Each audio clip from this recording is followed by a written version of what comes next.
Cynthia. Uh-oh. We have practices over. Everyone can see us now. Everyone can hear us. Hello, everyone. Bear with us for a moment. We are getting our presenters set up. I'm not sure I can pause. I should have mentioned that. Let's see.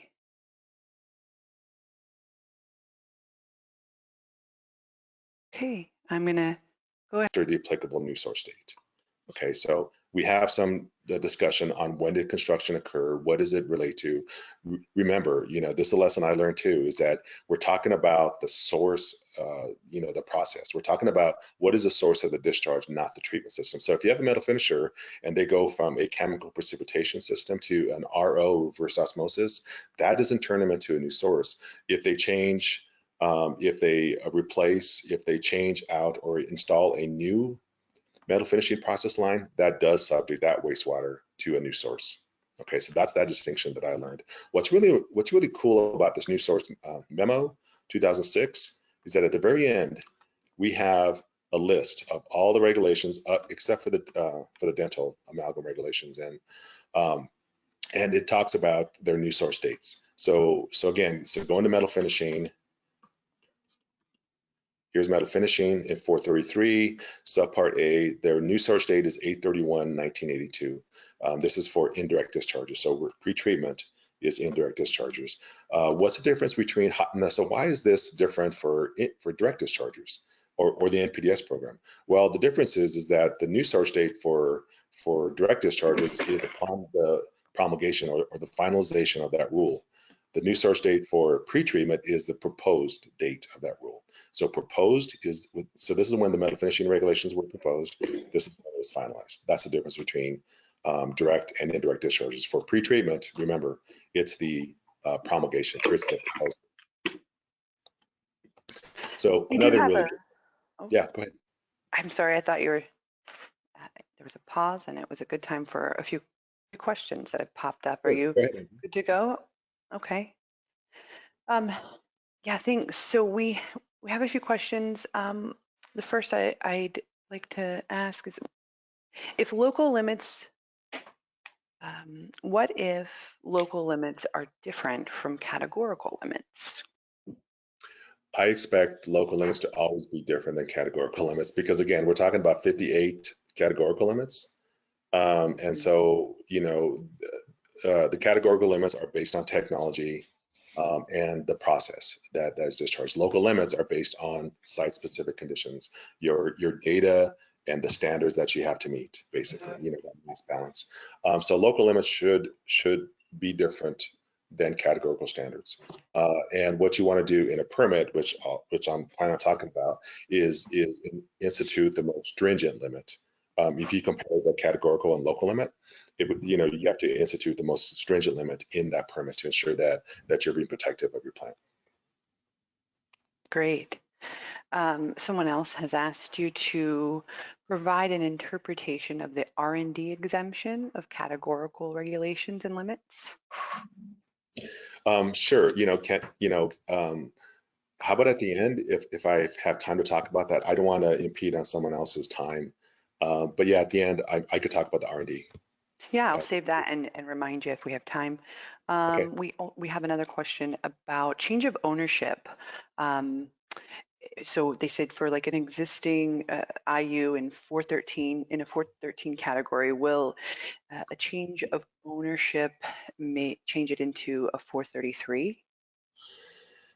That's a really interesting question, and not necessarily, but depending on what your ordinance says, and if your ordinance is more stringent and provides you that authority, then possibly and I'm sorry, that's the best answer I can provide it to you.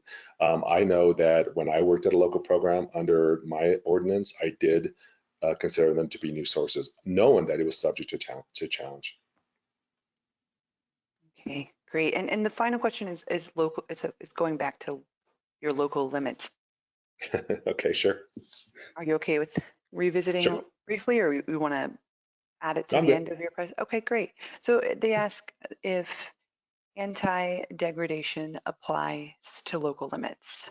So Right. for example, if a local limit for TSS is 350 and an SIU with an existing TSS permit limit of 200 asks to increase the limit to 350, what would they do in that scenario? Can you repeat that again? I'm sorry, I kind of got lost in the numbers, Andrew. Yeah, so I guess the question is about anti-degradation Yeah. and application to local limits. So if, I guess you kind of you mentioned it earlier when we talked about which limit to applying the most stringent limit. Yeah. What was the question though? So yeah, does anti-degradation apply to local limits? For example, if a local limit for TSS is 350 and an SIU with an existing TSS permit limit for 200 asks to increase the limit to 350. Okay. So for local limits, so local limits change based on your conditions, whether that's data in your service area or standards that may have been identified.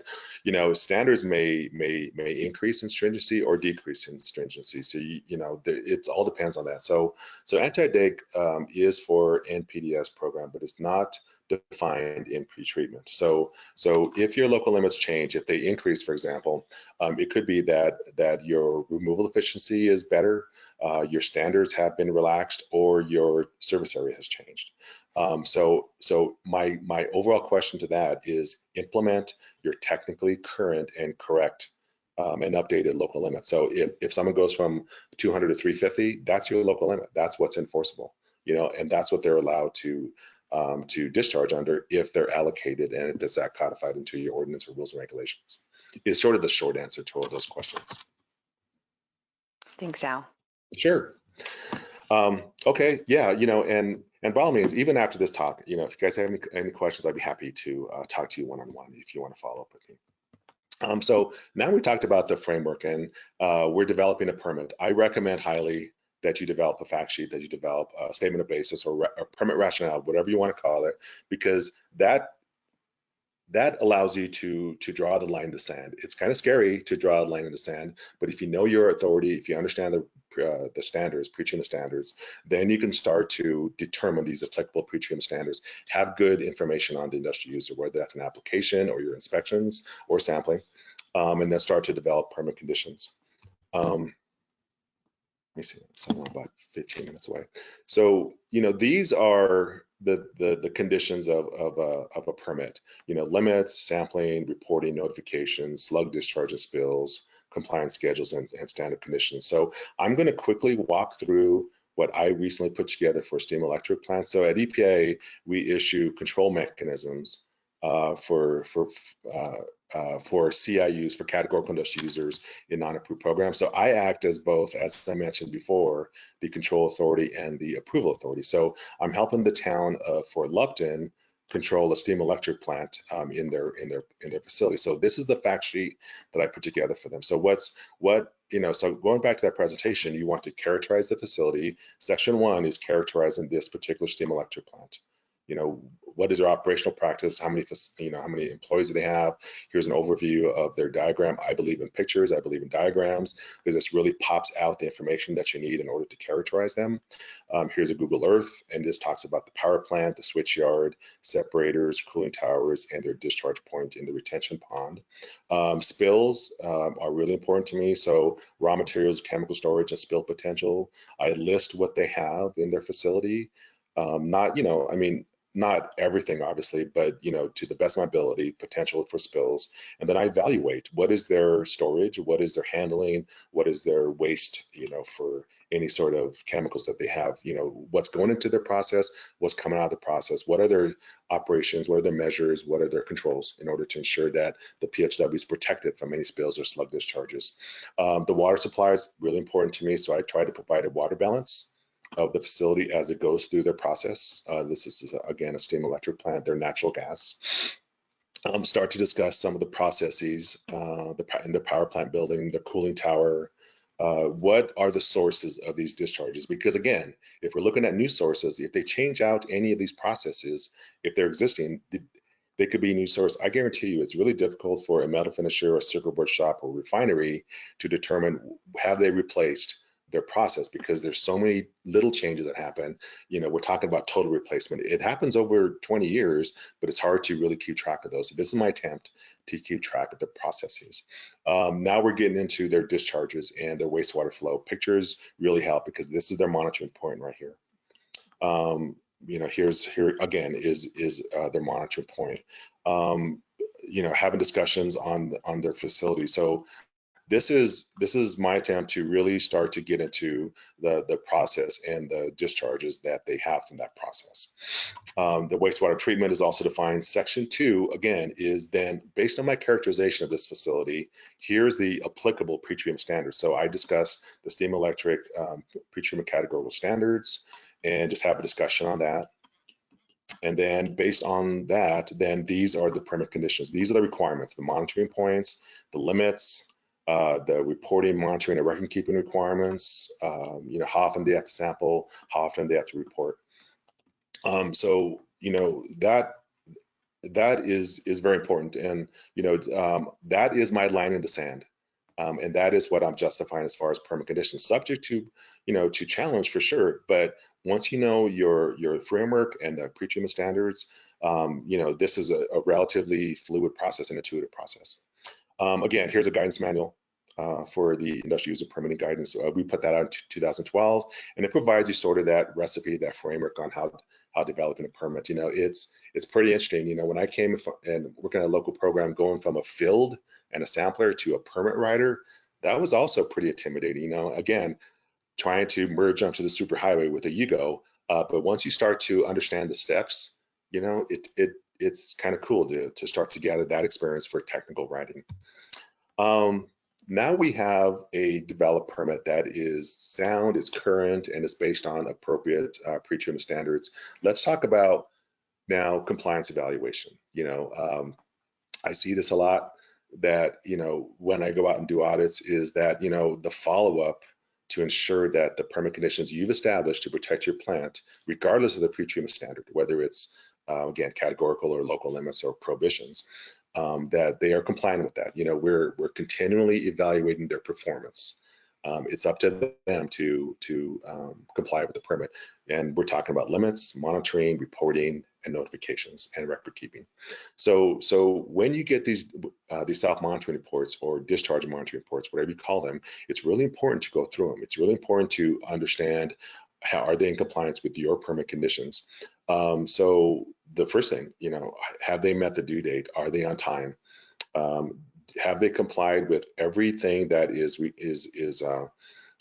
stated in your permit? I recommend highly that if you can, a good practice is to have, a reporting requirement section of your permit and have the due dates, the compliance monitoring period, the due dates for those compliance monitoring periods, whether that's semi-annual or quarterly or monthly, and then here's all the elements of my self-monitoring report that's required.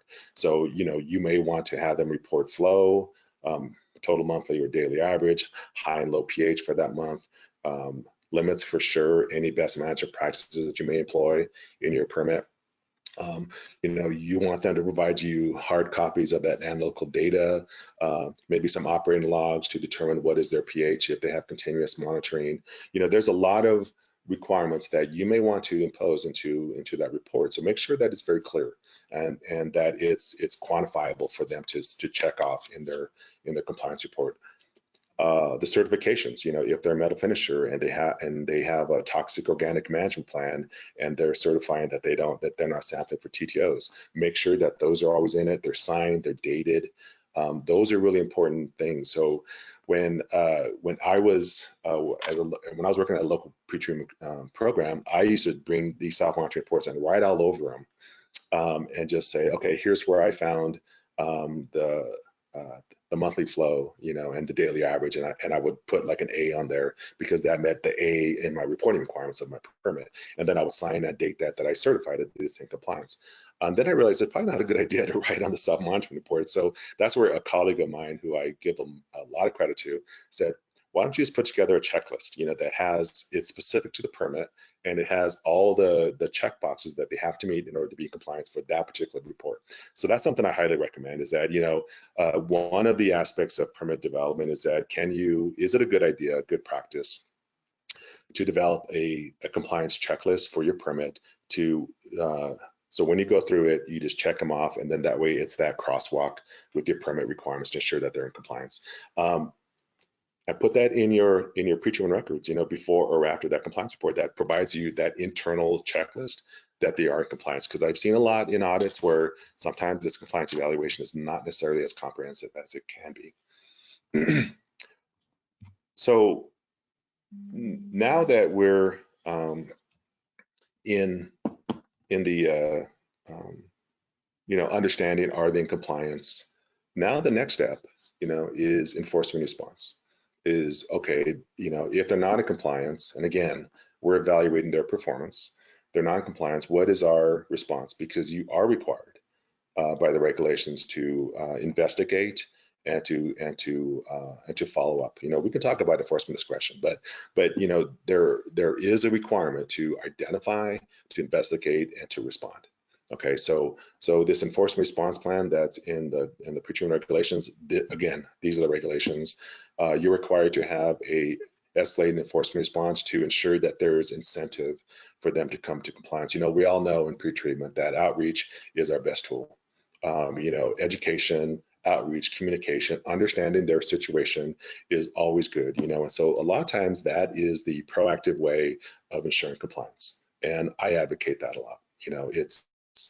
It's the best tool that you can have, but sometimes you got to have that enforcement response to provide them that incentive, and it's based on their performance, and it's based on their what is their priority to ensure that this permit that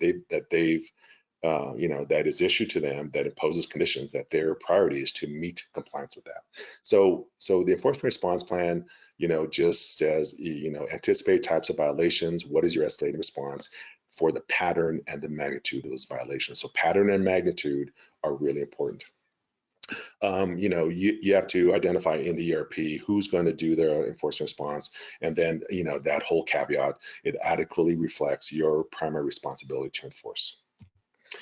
So here's some guidance manuals that we put together. These are older, but they're still relatively beneficial. So I'll try to click to this one. And so this provides you that information, how to develop an enforcement response plan.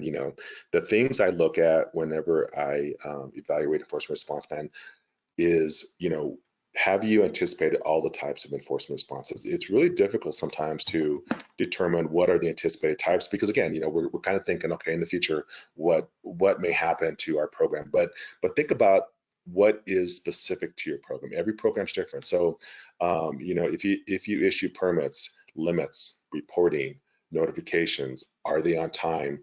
Are they adequate? Those are anticipated types of violations. If you have a FOG and a BMP program, again, what are the anticipated types of violations for that? It could be the failure to adequately maintain or install a treatment technology, grease interceptor, or maintain that grease interceptor. Let's say that the T's and the caps are broken off all the time and they never replace them. That could be a response, because again, best management practices are pre-treatment standards. Those should be enforceable. Those are enforceable.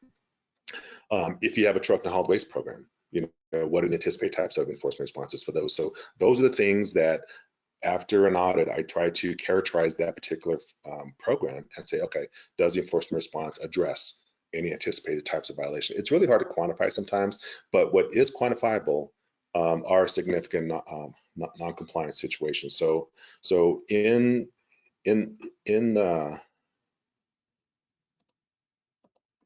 the regulations, we have determined S&C criteria, significant non-compliance criteria, and so I always look to ensure that enforcement response plans have enforcement responses for S&C. So let me go to an S&C.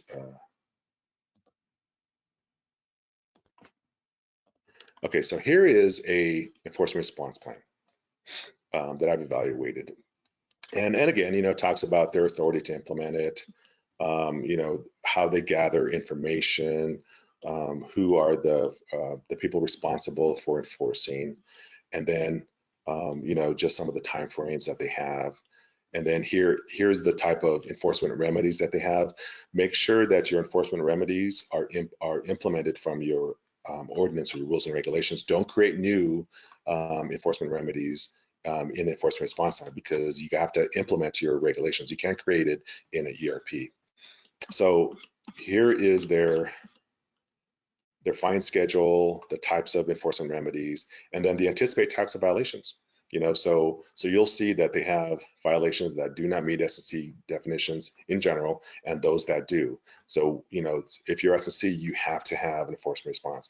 S&C is not enforcement response. Publication of their S&C status is not an enforcement response. Once they're in S&C, that's when you have to have that enforcement response. So they've really separated out the non-S&C violations versus the S&C violations. And you can see that it starts off at a greater step in their enforcement response plan. That's important. So there's another version here. It's kind of the same thing, but what they did for the table is put it in, okay, lost here. This is a big one. Sorry, guys. What they did is put this under, it's not in table form, it's more of a narrative form, but that's okay too. These are the anticipated types of violations, and then they say if this results in S&C, there's a specific response for the S&C consideration. So they've done the same thing. They talked about unpermitted discharges. They talked about late reports, violations of local limits. All these are really good, are important things. They require things to have in your ERP. Okay, so I guess I'm open for questions, Andrea, on anything that I talked about. Okay, Al, we don't have anything, any additional questions. Let me just double refresh here. Okay. We've got some comments. This is a really wonderful presentation. Here's one. So if a control authority does not have delegated authority to seek criminal penalties, would the adoption of the civil provision meet the intent of the local authority in the local ordinance to meet PT program, procurement program requirements? Well, so, you're required to have what is it called? The civil or criminal penalties. And most control authorities or most local programs have the civil side of it. They may not have the criminal side of it, So here in Region 8, we help with our criminal division to partner with local programs to help with those that may not have that criminal authority because they're a special district, or they may not have the experience. You're required to have civil.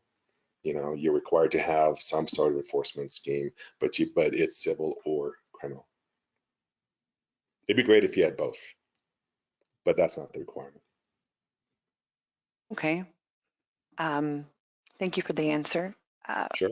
Are there any regulations stating what must be in the permit application for future SIUs? It's coming from a delegated program in Washington State. Yeah, there are regulations for the baseline monitoring report for CIUs, and that's in 403.12 or 403.12B, I believe. And if anyone catches me on this, I'll owe you a beer if I'm wrong.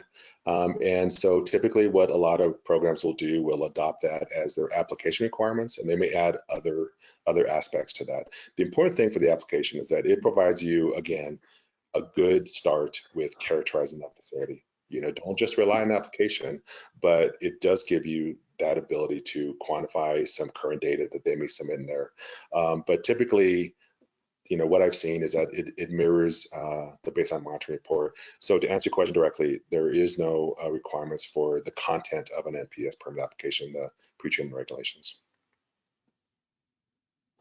Okay, and I think we'll wrap it up with one final question. We don't want to run too far into the next session, but they're asking, so the question reads, they must be evaluated per our permits, but is there a typical frequency of more comprehensive local limit calculations for a given authority? There must be I'm sorry, Andrew. Can you read that back to me again? Yeah. Sure. They must, so I guess, so they must be evaluated per our permit. But is there a typical frequency of more comprehensive local limit calculations for a given authority? Okay, if I understand the question correctly, so local limits are required to be evaluated upon permit renewal, according to the NPDS regulations. So that's that.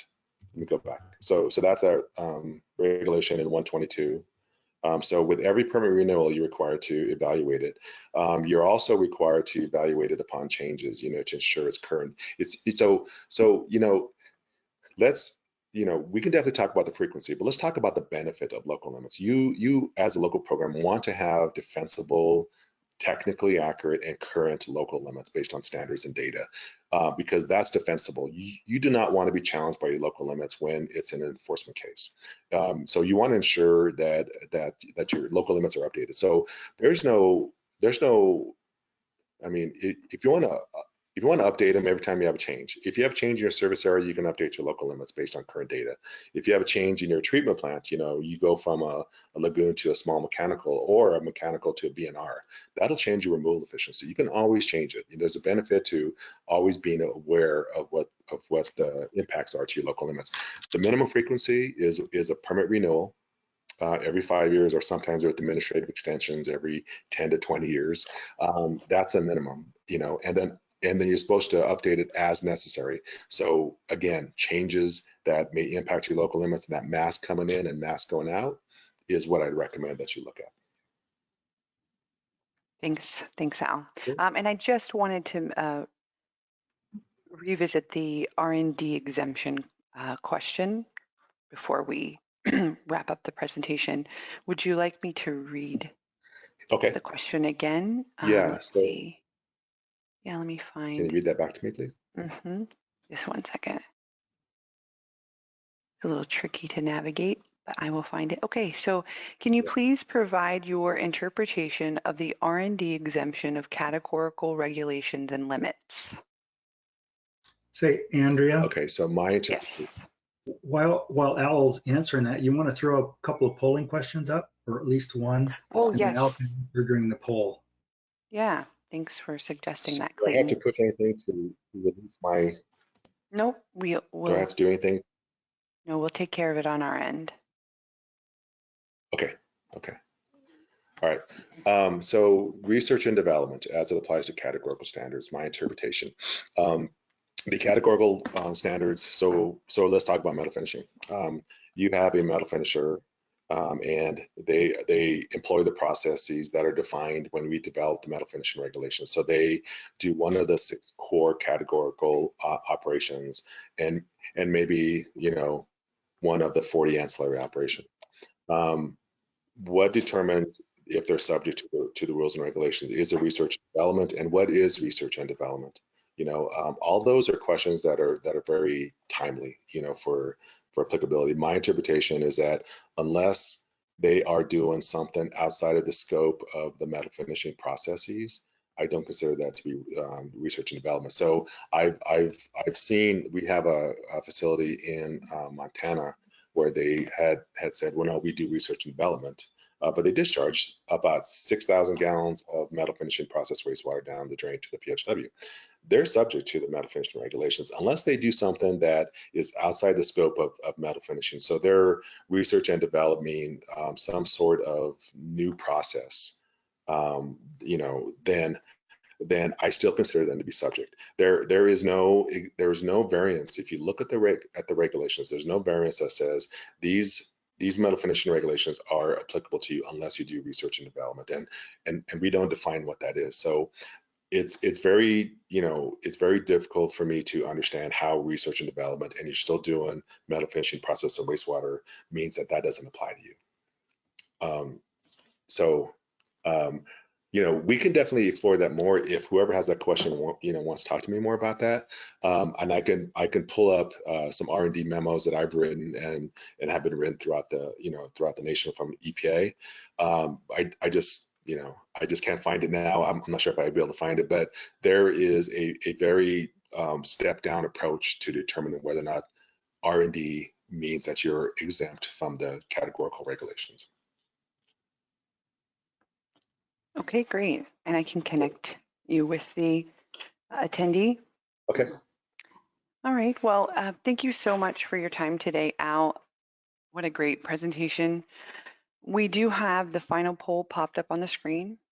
So again, if you're having issues seeing the poll, or if you're calling in and perhaps just listening from the phone, just reach out to us and let us know any issues and we can work through it. Yeah. And thank you, Andrea, and Pacific Northwest and the attendees. I hope you guys have a great day, and we all try to stay sane as much as possible this week. Yeah, so Al, are we gonna see you at the networking event next Thursday? You think you'll be able Yes. to make it? Yes. Great. All right. And I'm still not really clear which breakout room I'm going to go to, but I think it's the program dynamics or program mechanics, one of them, I think. Okay, yeah, program mechanics, and it will have the opportunity to kind of talk about all of the stuff that you touched on both of your presentations, if you're, if you're there and willing. Okay. Thanks, everyone. See you. I'll still be on the webinar. Okay, great. Thanks, Al. Okay, we're going to go ahead and close out the final poll. Share the results.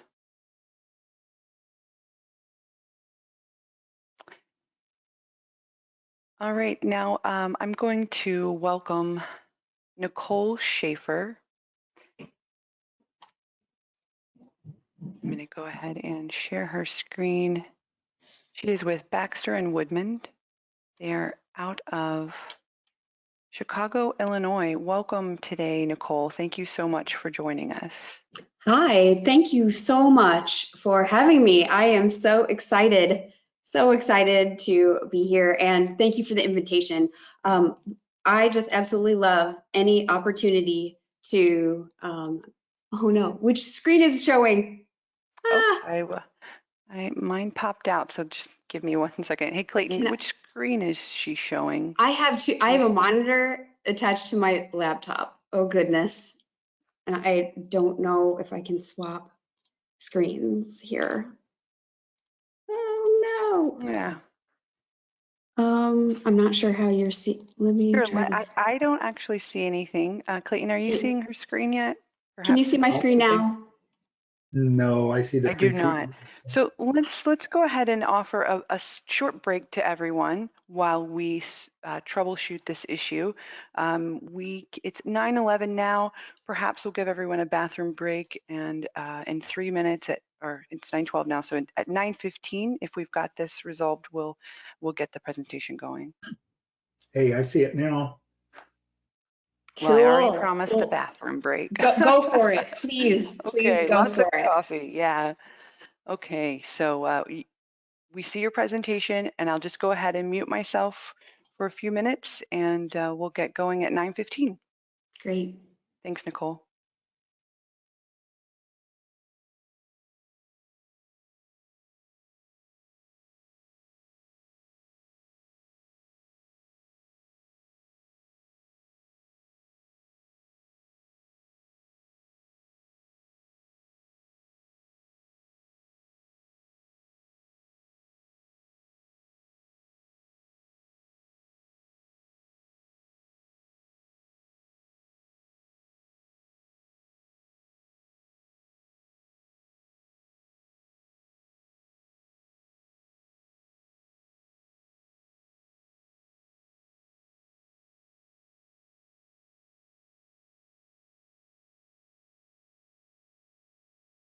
While we're waiting, I just wanted to mention that I do see a number of attendees.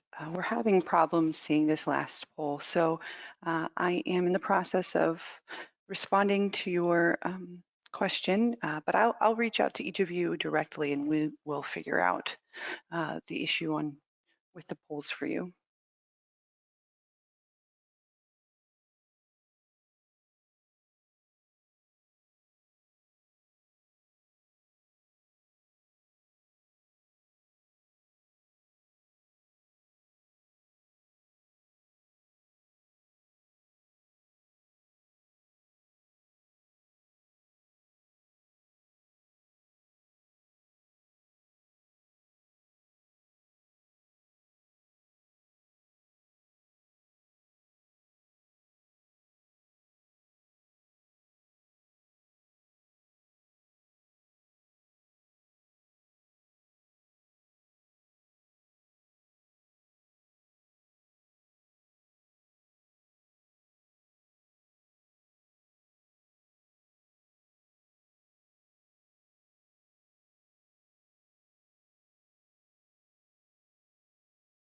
Okay, we're going to go ahead and get started with the second presentation of the second day of the Pacific Northwest Pre-Treatment Workshop.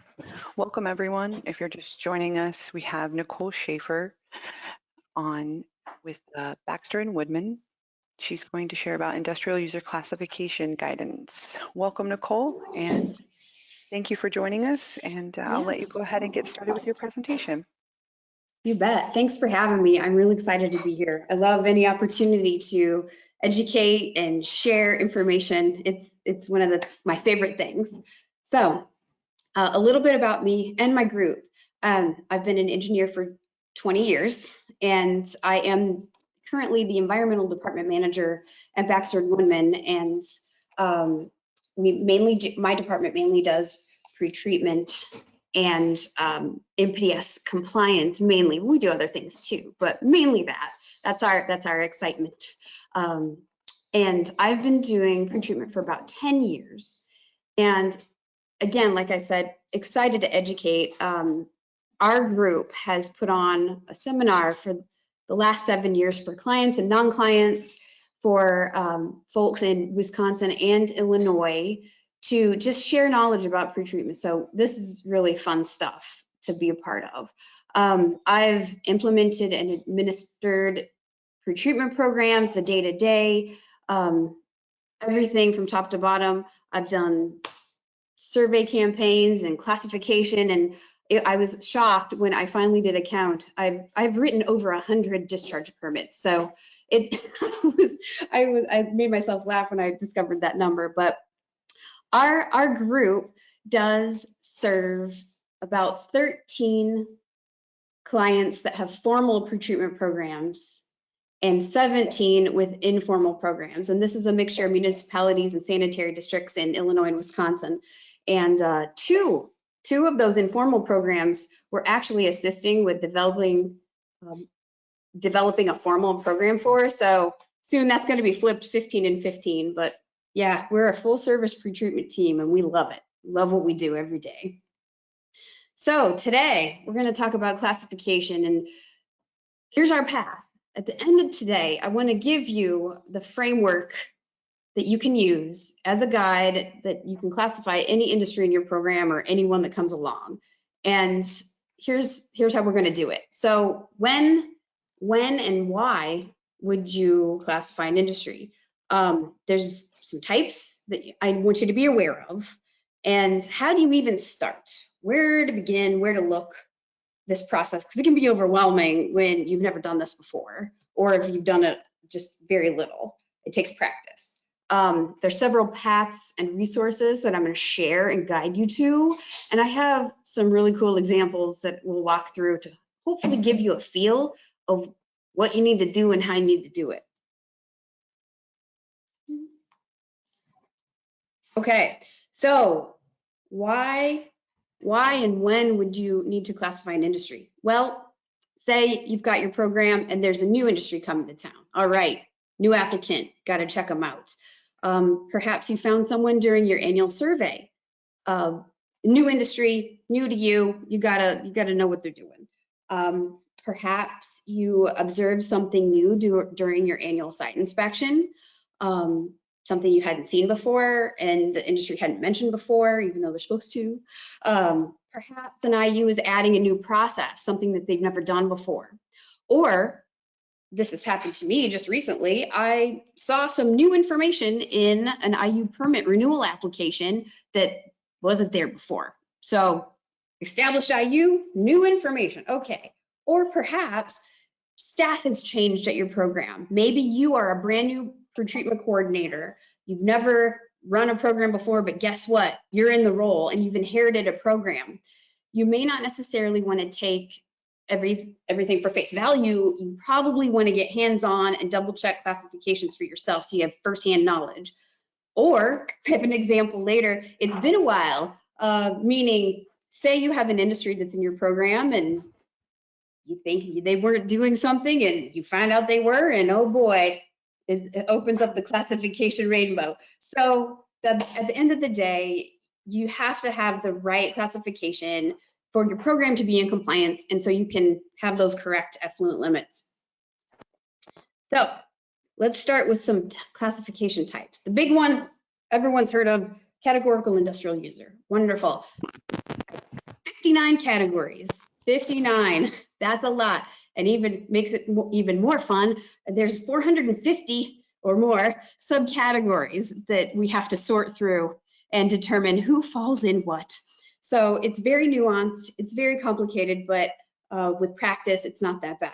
And lucky for us, there's effluent guidelines on the US EPA's website that helps us sort through all of that. And I'm gonna show you some things later. Next are significant industrial users. So they're defined in the 403 reg by, do they discharge more than 25,000 gallons per day of processed wastewater? And this is important. It excludes domestic sanitary, non-contact cooling, and boiler blowdown. So those dilute sources are not counted toward that 25K. And this is an or, so these four are or, 25K or more.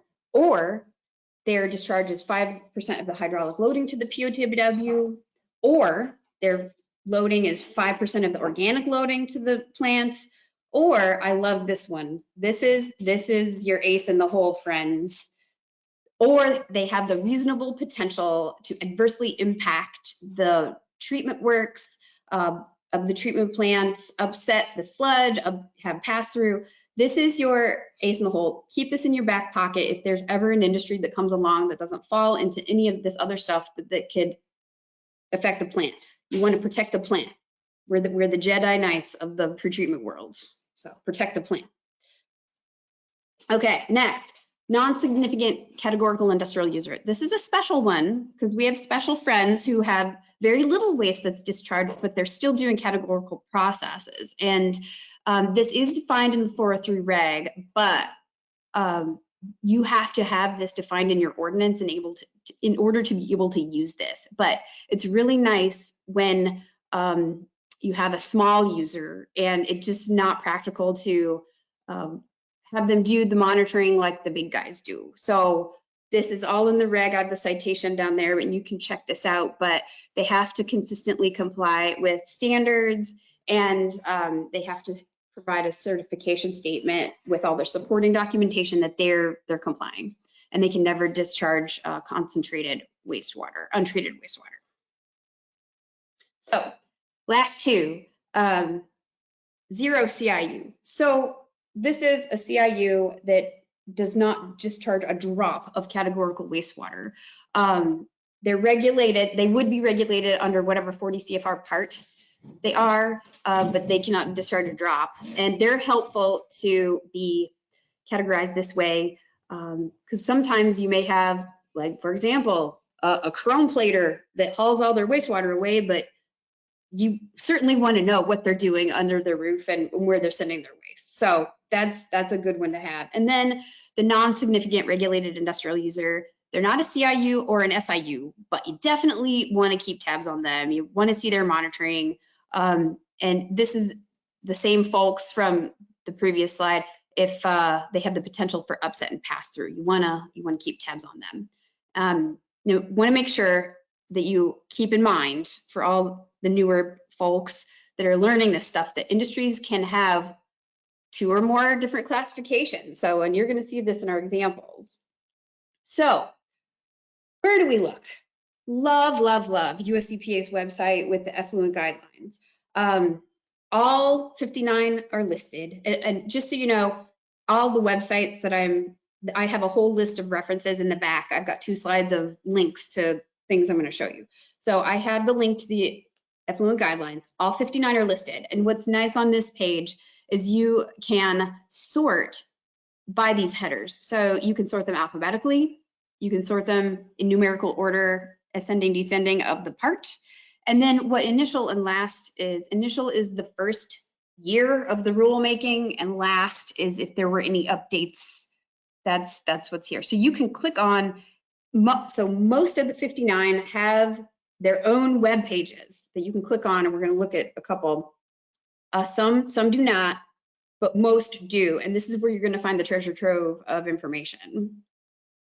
Now, before I get too far, I want to say that the only reg, now this is the OCPSF, the only part, 40 CFR part, categorical, that is not based on process, it's determined by the SIC codes, is the OCPSF. And I got this little arrow showing the rule, the part 414 rule that you can check out, but they are very specific. This is from the guidance manual of which SIC and NAICS codes are applicable.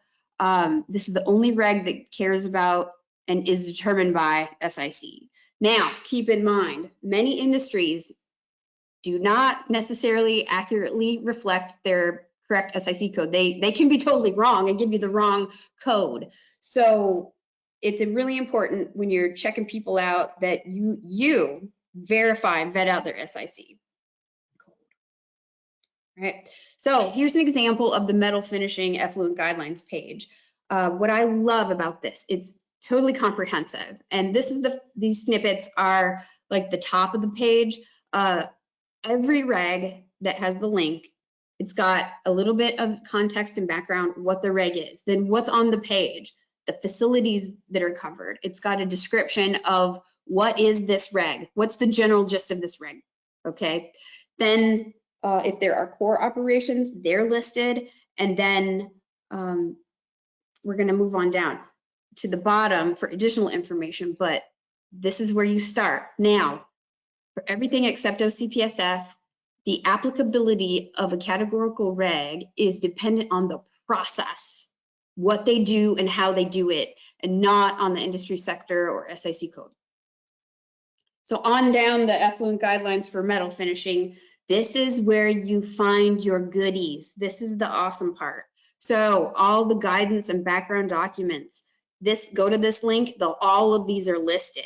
Here are the publications of the rulemaking history if you need to, and the development documents. These are your keys right here. This is where you want to go to start digging for the information when you start to dive in. And then the other bit on here, every single effluent guideline has a point person at US EPA headquarters that is for that specific part.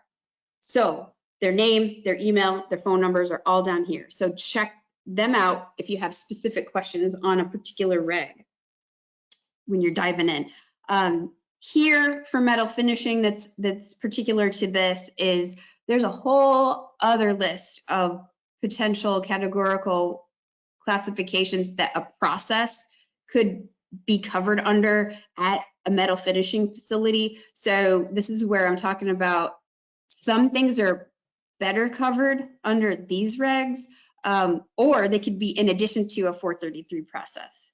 So just keep that in mind when you're playing with metal finishing. But my upshot is the guidance, the background, and the development documents for each categorical reg are your keys. So you may seem like, oh my gosh, this is overwhelming. I haven't done this before, or I have barely done this before. I don't know where to start. There's so many places. Blah.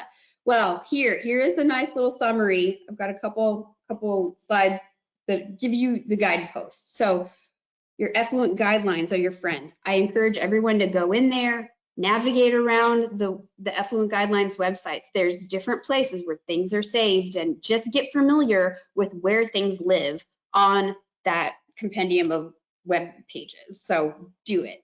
Your development documents. This gives you the context of how a rule was developed. And there's even nuggets of information in the preambles of the development documents that can give you the insight of where the intent of the reg was going, where you can tease out nuances of what's going on at a facility that you're trying to classify. The guidance documents, I'm telling you, these are the best. They have so much in them. The final rules and 40 CFR, that'll give you specific definitions that also will give you applicability, and then all of the effluent limitations depending on what you tease out. Now, the SIC and NAICS codes, that will give you the ballpark, that will get you kind of in the range, and we're going to talk about that again in a second. Company websites, it's amazing how much information that companies will put on regarding their process, and it's just amazing. It'll get you there most of the time.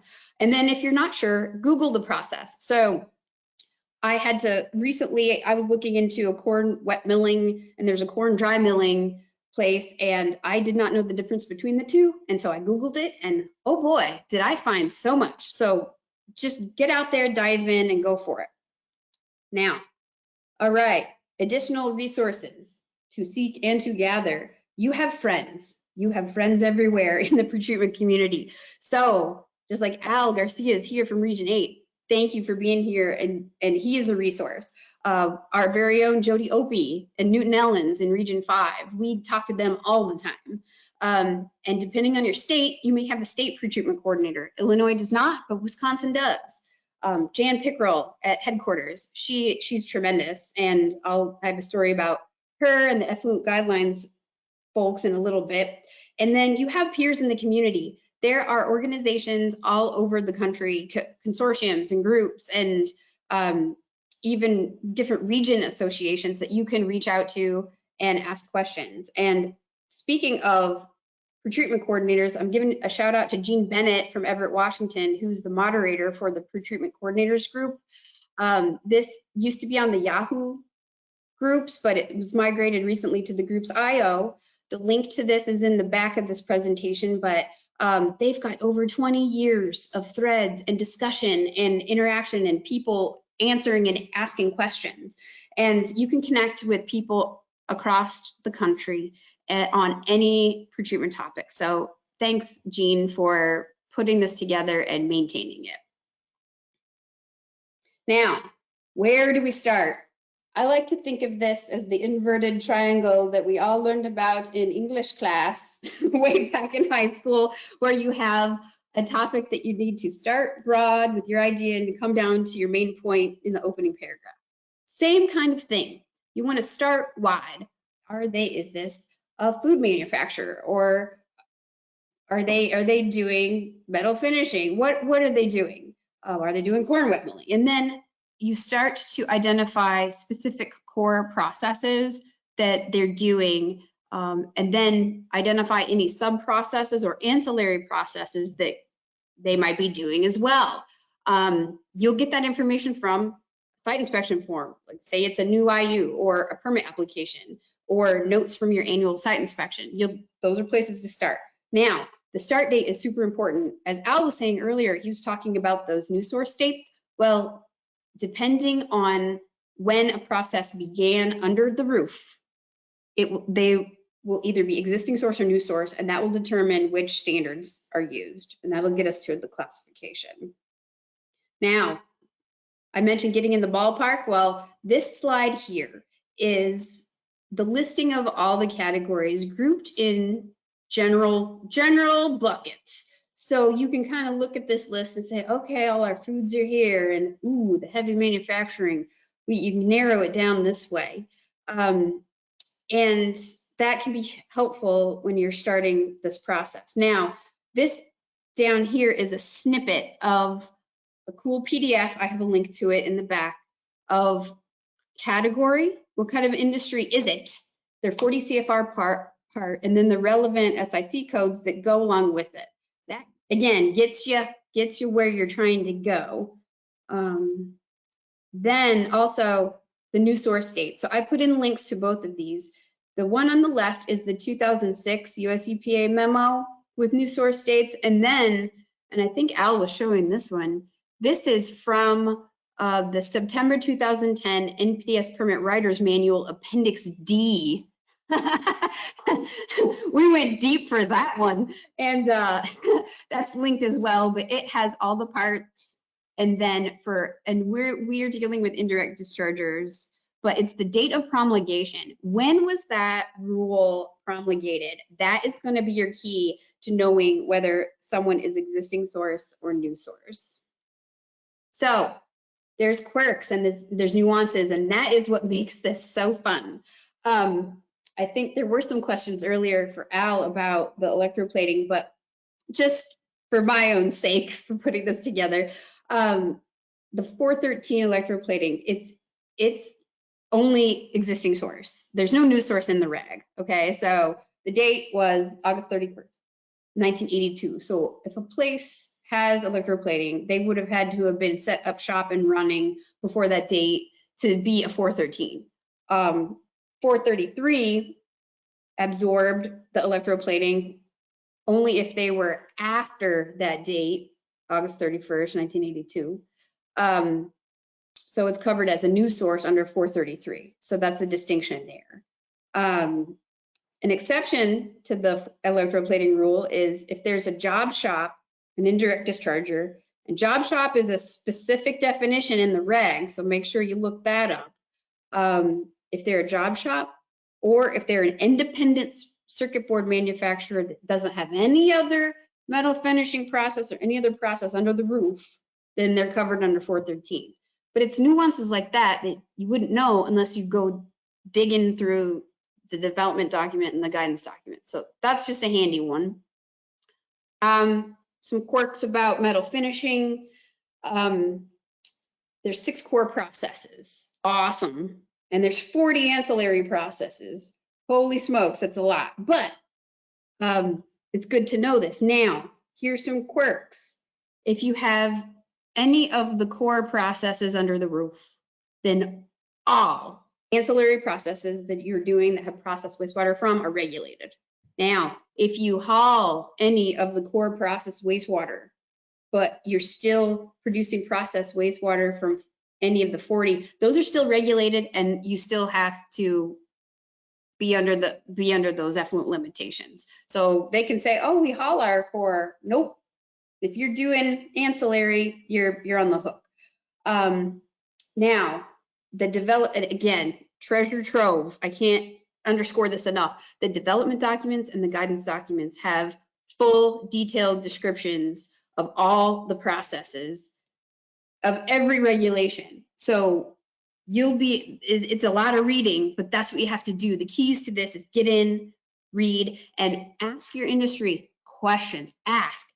Don't be afraid to ask any question. Even if you've been there 100 times, ask questions. And by the way, zirconization is the conversion coating process. Now, for those of you who don't know what zirconization is, it's a process that is subbing out, it's material that's being subbed out for iron phosphate to help prep the surface for powder coating.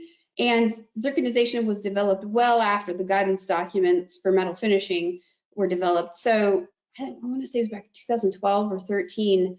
Our very own Penny Bouchard ran across this and got in touch with Jan Pickrell and the effluent guidelines folks at headquarters and said, hey, check this out. Is this covered? So headquarters did some vetting and yes, absolutely, it is covered. It's conversion coating. So that memo, I've put a link to that memo in the back in case you need to talk to any of your industries and say, yes, ma'am or sir, you are covered and you are on the hook. Now, okay, here we go for some walkthroughs. I've titled this, It's What They're Not, because this is a story of how one IU's classification is not the first thing that you look at. And this one in particular was a survey, an IU survey that was mandated by NPDES permit for a POTW with an informal program. And we needed to check them out. So on the screen here is our typical survey information that we collect. And also note, friends, if you do your surveys, ask for the date the production or the service began at the site. Again, that'll help with distinguishing between existing and new source. Now, we found out they do horizontal continuous casting. All right. Oh, raw materials, nickel, cobalt, chrome, molybdenum, beryllium, tungsten, boron. Okay, we're gonna have some fun now. So yeah, and then they have processed wastewater from cleaning metal parts. Okay, you're gonna go have a site inspection, friends, and check them out. So we went, we saw, we took notes, and we got detailed process description of everything they were doing under the roof. And this snippet was part of a report that we gave to the client. And we took note of all the water usage, And then we took all this back and started to dig through all of the guidance documents. And this is how this is just the general steps of how we did it. You want to look at what they're doing, how they're doing it, what product are they making, what metals are they using, and that will start to get you in your broad strokes. Okay, so what 40 CFR part could this be? Well, in this case, we had 5. They're doing so much, we're going to have to look at 5 of these and figure it out. So you look at the subpart, you look at the applicability, and then you can start to make decisions. And you got to dig the development documents, dig through the guidance documents. So after the site inspection, and we dug and read, well, actually, this one was Lisa Luck, whom I'm proud to say she did a fantastic job with this. She just spoke on Tuesday. This was all her, and I'm proud of her. So she looked at first 421 non-ferrous metals. Well, it wasn't that, because this applies to the manufacturing process for the metals rather than the forming of the raw metal. So, nope, doesn't apply. All right. 420 iron and steel. Well, this is just for iron and steel manufacturing and forming, and they used all those other metals, so that's a no, but we had to check it just in case. And again, our process, you got to look at the definitions in each effluent category, go to the web page, dig into the guidance document, and you got to read what's applicable. And what's also important is read what is excluded. That's just as important. And then document your findings, even if a category is excluded. This can go into your fact sheet. Again, like Al was talking about, those are super important to have to justify and have rationale. And if you're gone and you have a new person coming in, there'll be a roadmap of why you decided what you decided. Next, the other 2 out of the 5, metal molding and casting. Well, this applies to aluminum, copper, ferrous metals, and zinc, and none of those metals were used in this case, so nope. And then 468 copper forming. Because of the beryllium, again, digging deep, we had to look at the subpart. Well, she looked at the subpart, and there's the beryllium copper forming, but it depends on how much beryllium is in that alloy. And if it's greater than 0.1%, then nope, does not apply. So again, dig, read. It takes a lot of time, but you'll get there. So after digging through the rest, she found it. It was like finding One-Eyed Willie's treasure. It was like, yes, we're there. Oh my gosh. So it ended up being non-ferrous metals forming because of the nickel cobalt forming subcategory. Also for the molybdenum, that's fun to say, tungsten, that was also part of it. And because they were making ingots, non-ferrous ingots, that was also covered. So that is just, it took a while, but she got there and we got the answer. Now, example 2, it's been a while. Well, this is a little story about an industry that was not in a pretreatment program. So this is a formal pretreatment program. This particular industry was doing cold forming, but they were dry. And we had already looked at them and thought, okay, they don't discharge. And they, at this particular time, we weren't doing zero dischargers, right? So they said they hauled all their processed wastewater, or so we thought. Now, US EPA came to do an in-person PCI in 2012, and they said, hey, this industry exists and it's not in your program. Let's go look at them. Let's go look at what they're doing. So we went and checked them out. Well, I'm going to tell you about that in the next slide. But one thing I want to point out is, remember how I told you websites have information? Well, right here, it's saying they're doing cold forming and they're doing thread and grooving, knurling, drilling, tapping, all those ancillary processes. And it says it right here, plain as day. Okay, so went on the site inspection. What did we find? Dry process. Indeed, no water was used in the cold forming process. And honestly, we did not think that this place was of a concern way back when. And this program had been around for a really long time, before 2012. But they use steel, brass, stainless steel, copper, aluminum, silver, all these metals. Remember how we said, ask what metal they're using? Well, guess what? They were doing a liquid alkaline cleaner bath. That was their liquid, not water, but they had this going on. And they discharged the rinse water there was a vibratory bowl and a Manor washer. The first phase of that parts washer was hauled, but the second phase, the rinse, were discharged. And so that was like, okay, game has changed. So how do we classify them? Again, look at each metal. We had to look at all of those listed. And then the questions to ask, this is our lesson learned for y'all, is were they washing anything? They may have said that they were a dry process, but were they washing anything, any part, any metal? And then we have to look at the subparts for washing or rinses. And sure enough, this is from the guidance manual, and there's 12 ancillary processes listed right here. And sure enough, alkaline rinse, here we go, applicability. So here we go. I'm not going to read all these, but all of these metals, because they did cold forming with all those metals, all of these applied. All of these applied. Iron and steel, aluminum, copper, and it's that gosh darn alkaline cleaning rinse. There you go, alkaline spent bath.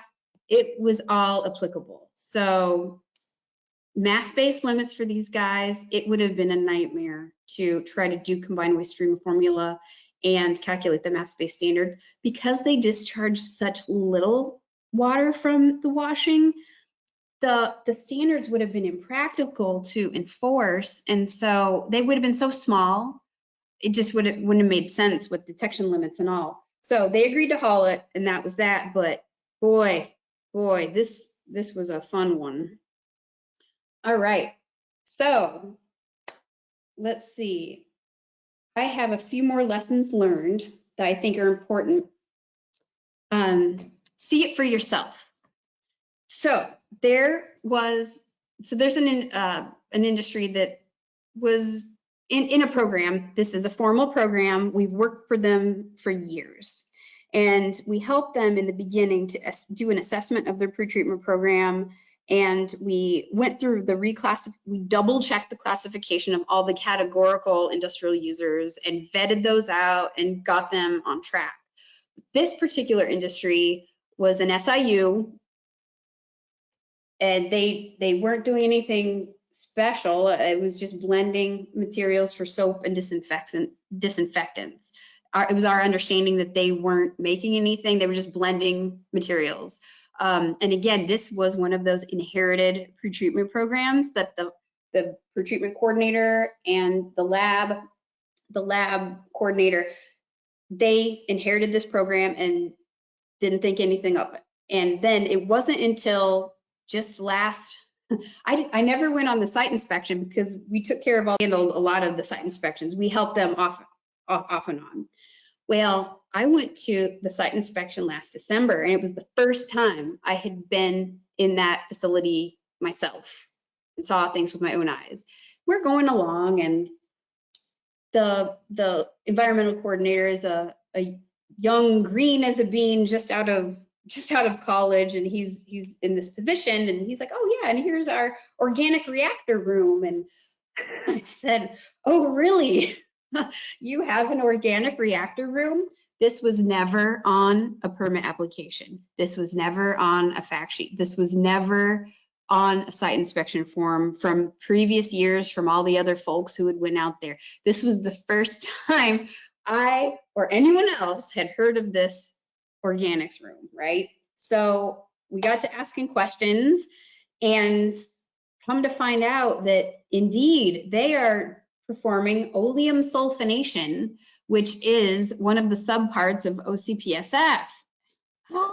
So they're making making material that's going to go into their soap and detergent manufacturing. And I've come to find out they're also doing soap and detergent manufacturing as well. Once I got to digging and asking questions and asking more questions, this all came out. So we're in the process of revising their permit to make sure the correct standards are in there and they're classified correctly. So that was, it just pays, ask questions. And this is another lesson, is if, say, you're the pre-treatment coordinator and you have field staff or you have other people doing the site inspections for you and you haven't been there for a while, go yourself, make sure you check in every now and then. And, things can get missed. There's so much in float at any given time. And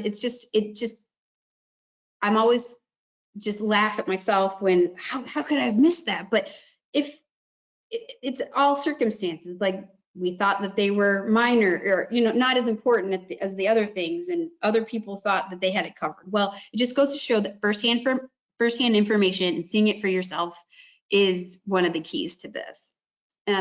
I have another example, some lessons learned.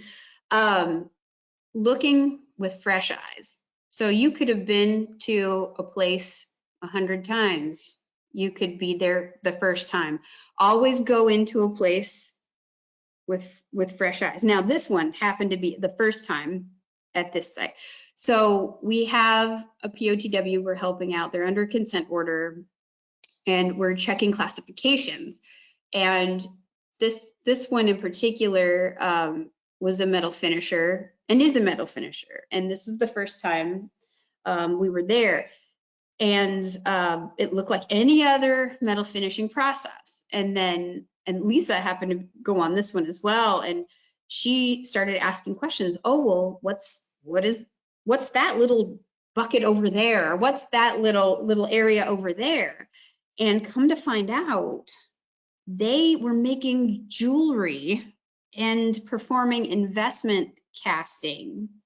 And once she got to digging, she found out that indeed, the metals that they were using, I think there was some brass involved. And so the copper, the percent of brass in it pushed it to the copper side, and it was metal molding and casting. And here we go,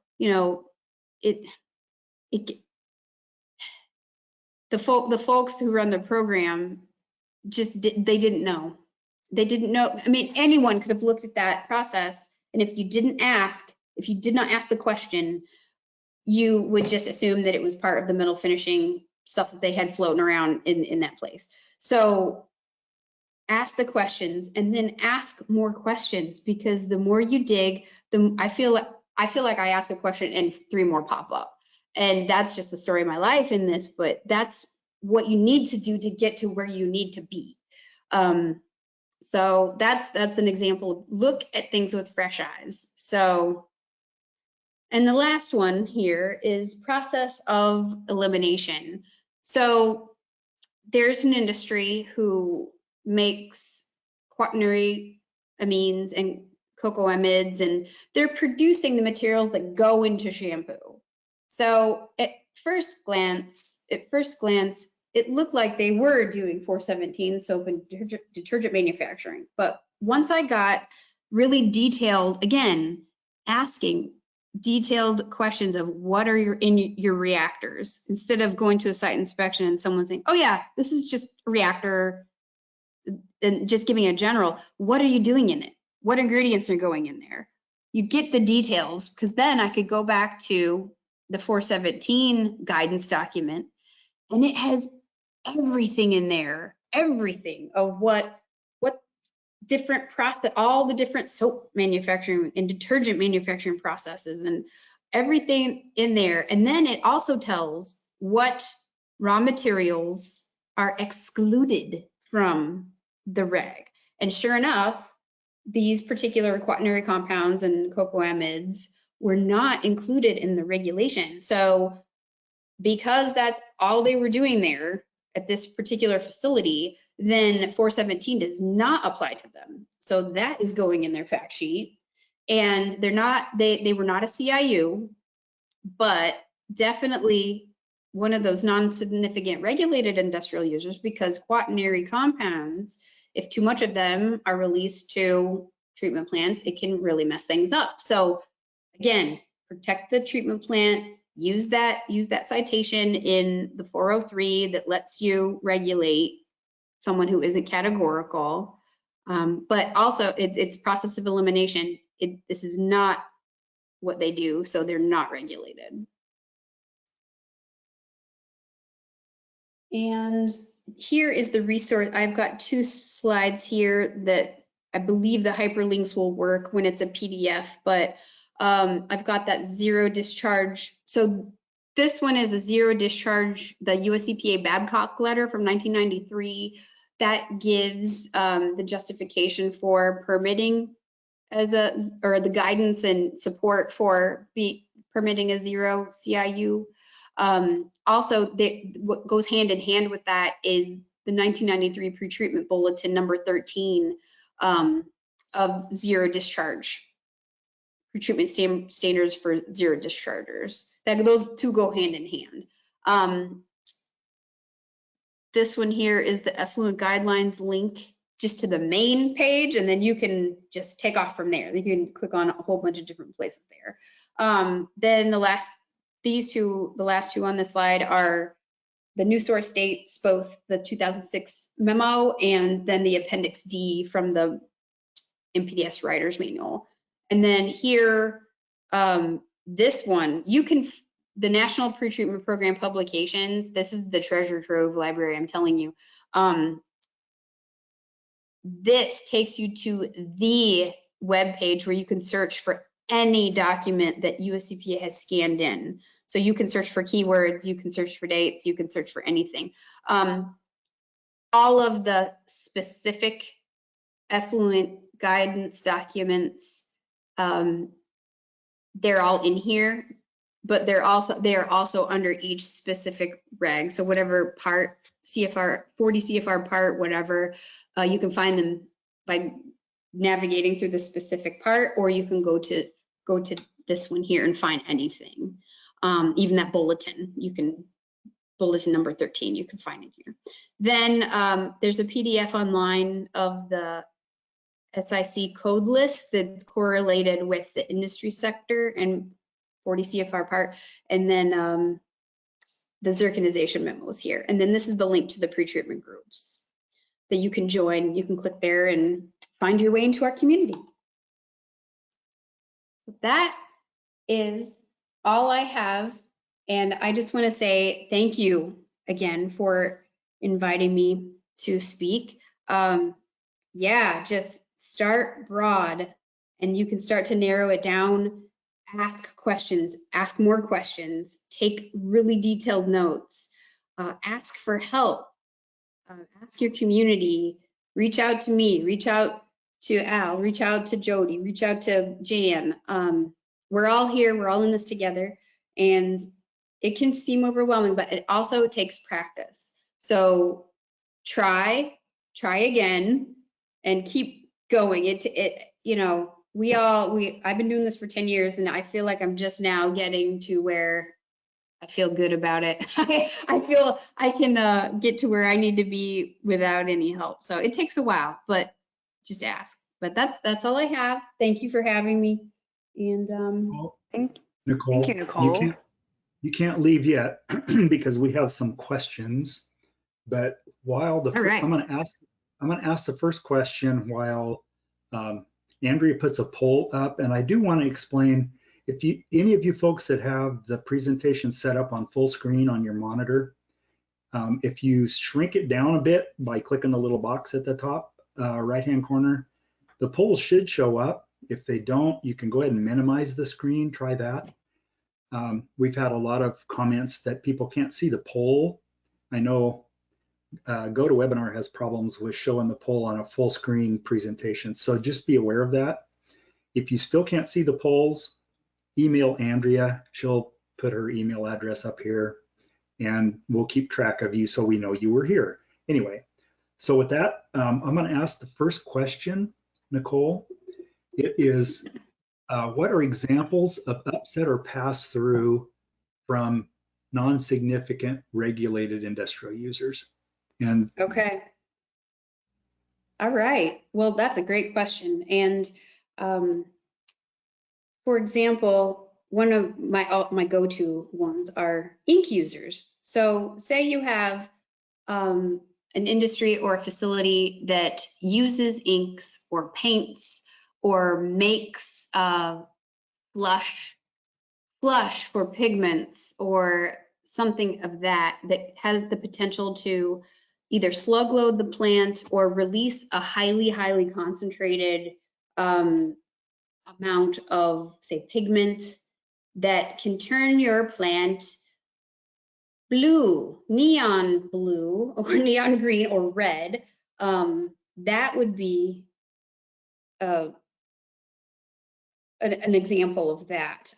Also, for example, we have a town that has an industry that makes all of the Smirnoff vodka and products for North America. And so they've got grain neutral spirits that are very concentrated that they cut down to make the beverages and spirits. And they are not a CIU, and I guess they are an SIU because of their flow. But if there was a smaller facility, say they were under the 25K that had alcohol, say alcohol, a batch of that goes down and it's a large enough amount, or it's concentrated enough, or it's close enough to the treatment plant that there's no time to divert, that could take out, that could adversely impact the bug. Even though the bugs like alcohol, if too much of it comes, the dissolved oxygen can go way down and you can upset the plant that way and your bugs could be in trouble.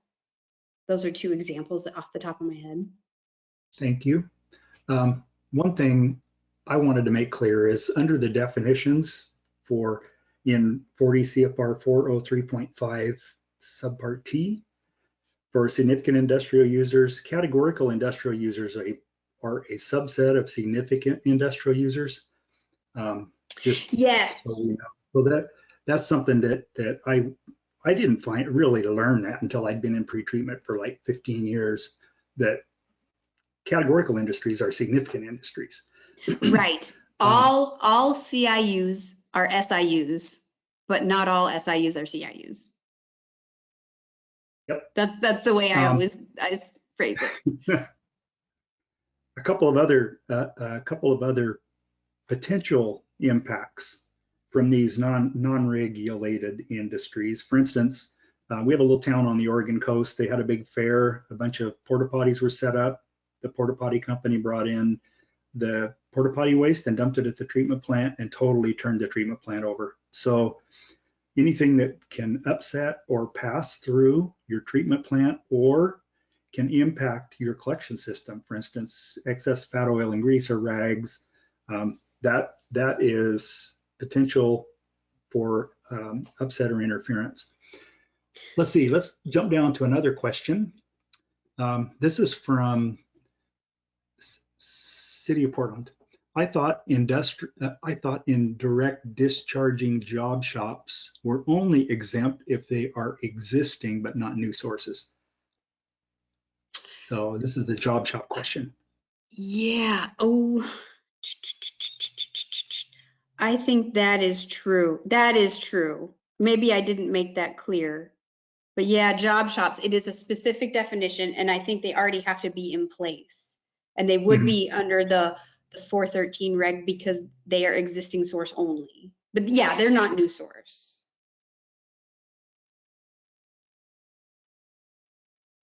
Okay, one more question, and this is from Mr. Yahoo Pretreatment Group or whatever it is now, Gene Bennett. A long, complicated question.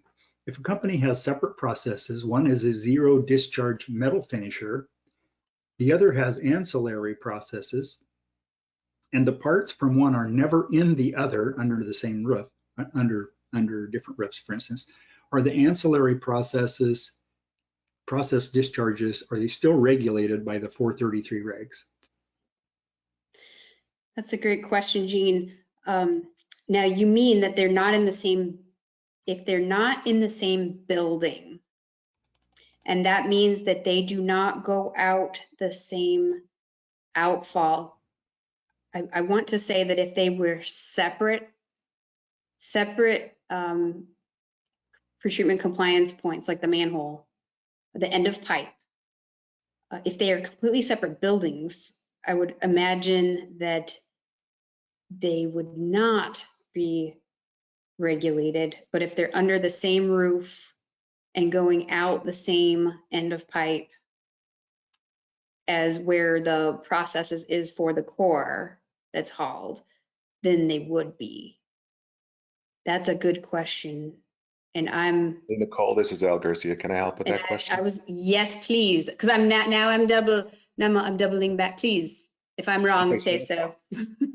Yeah, so that's an excellent question, Gene. You know, so it's entirely possible that at a facility, whether this is in the same building or different buildings, that you may have two process lines, you know, or let's put it this way, you may have two products, and one product goes through the core categorical operation. So it's powder coated and it's phosphate sprayed in preparation for that powder coating.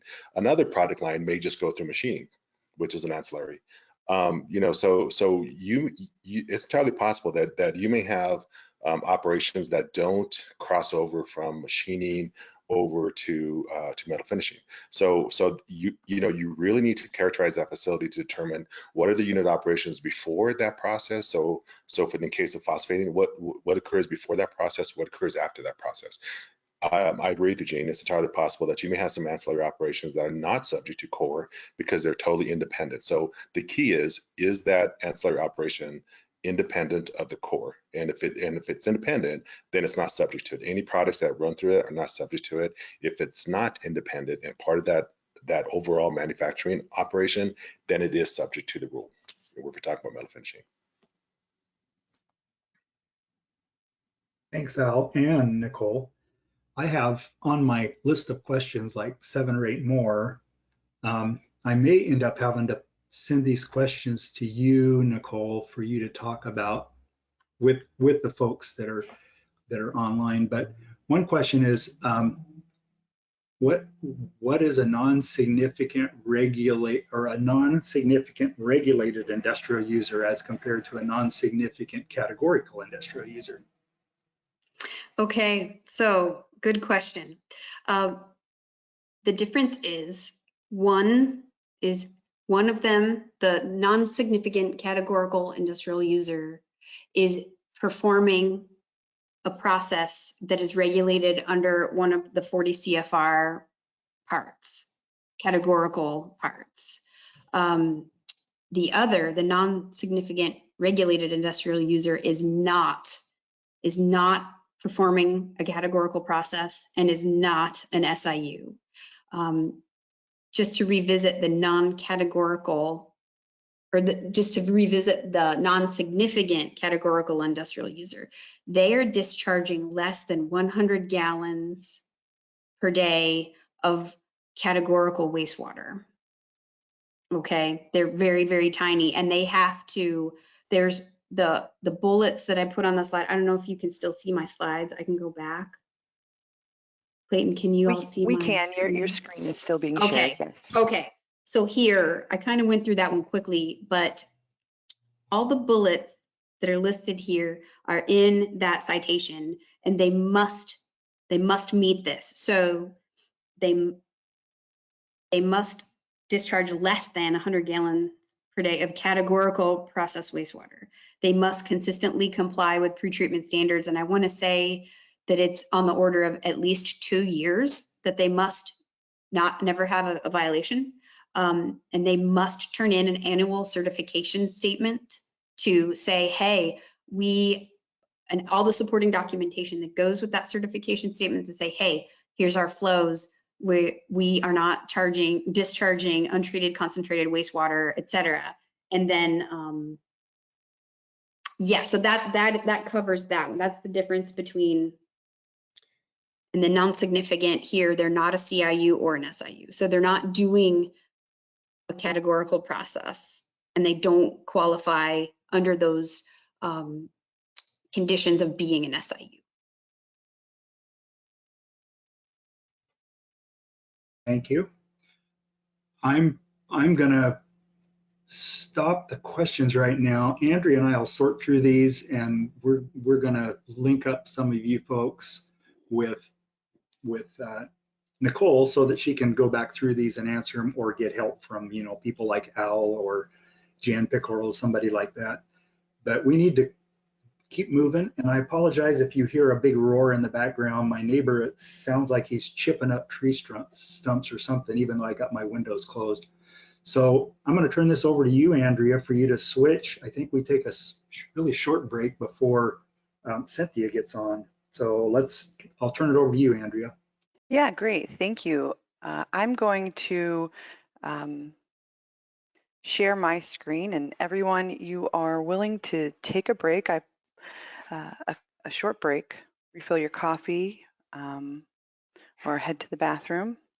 In the meantime, I'm going to share my screen, which has our flyer for the networking event next Thursday. It does have the correct date. And again, if you're interested, just shoot me an email and let me know which breakout room you'd like to be assigned to.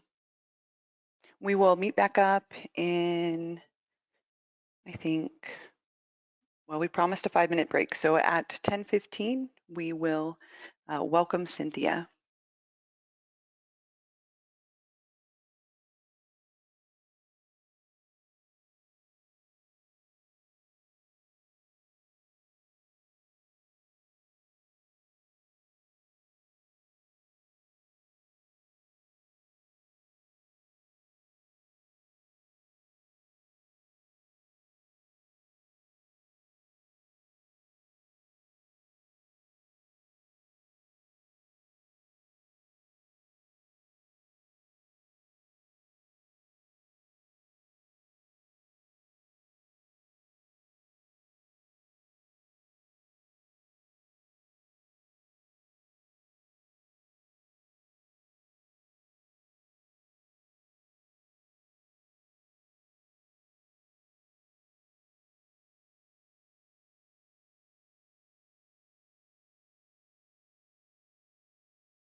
Well, this is Clayton. I know we're not quite ready to get started, but I do want to take a moment for those of you who aren't muted or are back from a brief break. Thank you all for attending. This has been pretty exciting. The pretreatment workshop in the Pacific Northwest, we've never done one of these web type workshops before. And this is a learning experience for us. And it's pretty exciting to have attendees from pretty much everywhere here in the United States and Canada. So we're excited to have you all here. I think I'm going to switch this over. Cynthia, if you're here, I'm going to go ahead and send this to you. So hopefully you can upload your screen here in a moment. And before Can you see Cynthia gets, we can see. There you go. Before you get started, I just wanted to mention a little reminder that these presentations will be available on our website after the full workshop has completed. So we're recording these sessions, so we're going to try to upload each session, and then any supporting documents that were mentioned in each of the presentations along with the slides for the slides from the presenters. So, okay. Well, welcome, Cynthia, and thank you so much for joining us today. I will let you get started. All right. Thanks Well, again. Thank you for having me here today. I'm Cynthia Finley. I'm Director of Regulatory Affairs at NACWA, the National Association of Clean Water Agencies, and we are based in Washington, D.C. Trying to get to the next slide.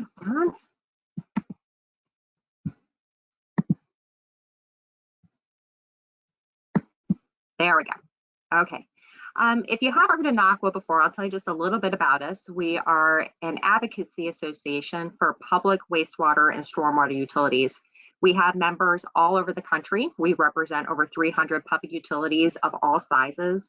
Our smallest member serves just a couple thousand people, and it goes all the way up to the biggest utility in the country, which serves over 8 million people in New York City.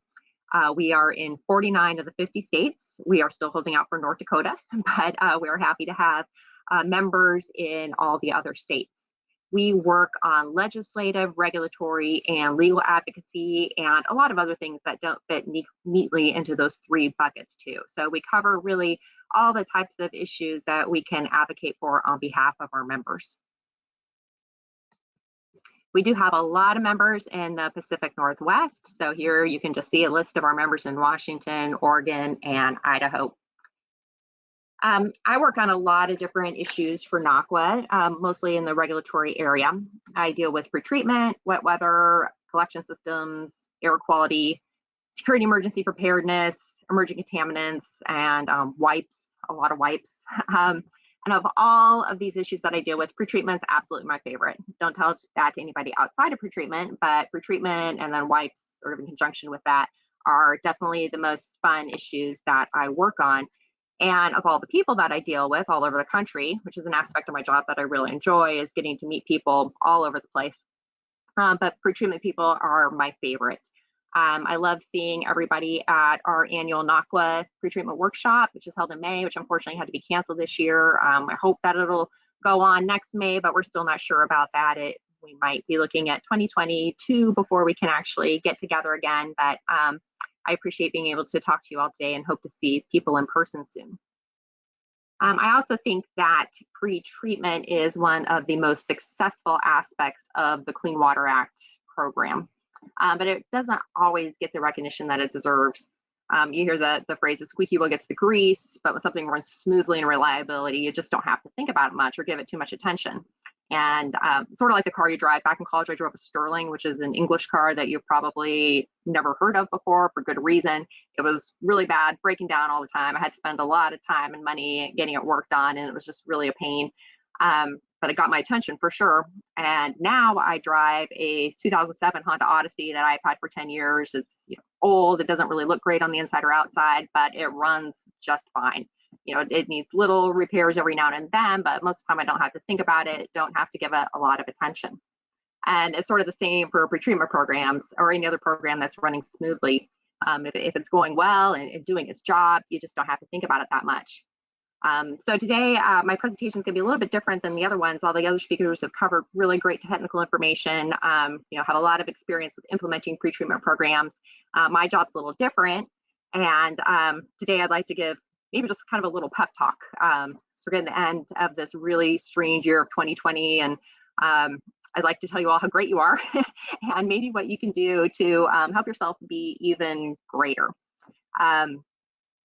So, even though I live here in Washington, D.C., or work in D.C., work from home now just outside of D.C., of course, but it's sort of an alternate reality. But the thing I love about my job, as I mentioned before, is getting to meet people from all over the place, and I get to see all the great things that you do and see truly how much you do for your communities and for the environment, and definitely appreciate that. I hope to sort of reinforce that today and give you some things to think about as you try to get any type of support that you might need for your pretreatment program. That could mean establishing a program, if you're new to this, adding something to your existing program, getting more staff, getting the equipment or the training that you need to do your job better, or making changes to how you manage your program. Anything that you need to get support for from your utility or from your community, your board, whatever. Just some things to think about. I once heard this quote. It was in, I can't attribute it to anybody. I don't remember who the speaker was. It was in some seminar I did a long time ago about career development. And this really stuck with me. It's an approximate quote from whoever was giving that seminar. If you're never told no, you're not asking for enough. I think a lot of us are uncomfortable asking for things. We don't want to be rejected. We don't want to be told no. It's kind of uncomfortable. But you can never develop yourself or your pretreatment program or whatever you're doing if you don't ask for what you need. And sometimes you might get no for an answer, but you'll never know unless you try. So definitely don't be afraid of asking for things. And I'm talking today about how you can build up that support and hopefully not get no for an answer, but also encourage you that you definitely have to ask if you're ever going to get a yes. So I want to talk about history a little bit just because I find it super interesting, and told you how pretreatment is one of the most successful parts of the Clean Water Act, and of course the Clean Water Act itself has been really tremendously successful in this country. Back 51 years ago, 1969, the Cuyahoga River caught on fire, and that was sort of a seminal moment with cleaning up the nation's waters. So it really drew a lot of national attention to the problem of water pollution. And we always look to this 1969 fire as, really kind of that moment when things really got rolling. What's often forgotten is that there were a series of fires on the Cuyahoga River throughout a long, long time. And most of them were actually larger and more damaging than the 1969 fire. In fact, the 1969 fire was so small, in comparison, it was put out in only 30 minutes. Nobody actually got a photo of it. So this is a photo that was published by Time magazine in 1969, and it actually wasn't the fire in 1969. It was the 1952 fire, which is considered the most damaging, the largest fire on the Cuyahoga River. So here's another picture of that photo, which is in color, which is really cool because you mostly see these in black and white. But here in color, I think it's even more striking to see this fire on the river.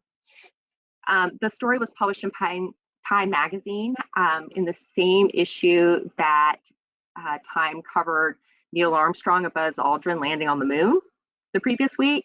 And then on the cover, it had Senator Kennedy, Ted Kennedy, with the Chappaquiddick incident. So a lot of people paid attention to this because it was in that magazine that covered these two other really big stories. So a lot of people were buying it and reading it, and this was in there too, and it really did get a lot of attention. 50 years later, which is just last year, the Northeast Ohio Regional Sewer District, which discharges into the Cuyahoga River, celebrated the 50th anniversary of the fire. Kind of a funny thing to celebrate, but really they're celebrating the river reborn.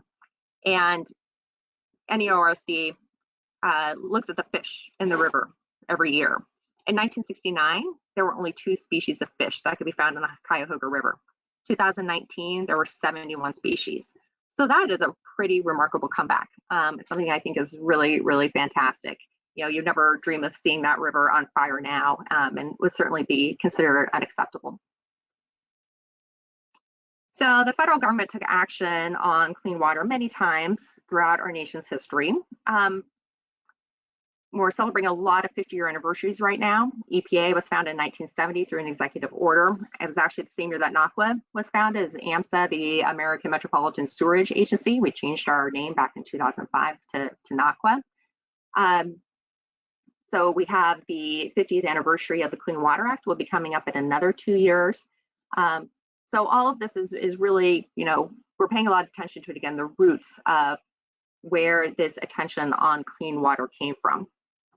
The promulgation of the 40 CFR Part 4.3 General Pretreatment Regulations really set the stage for the pretreatment program to take off in the 1980s. An event happened in 1981 that you're probably familiar with that really demonstrated the need for the pretreatment program.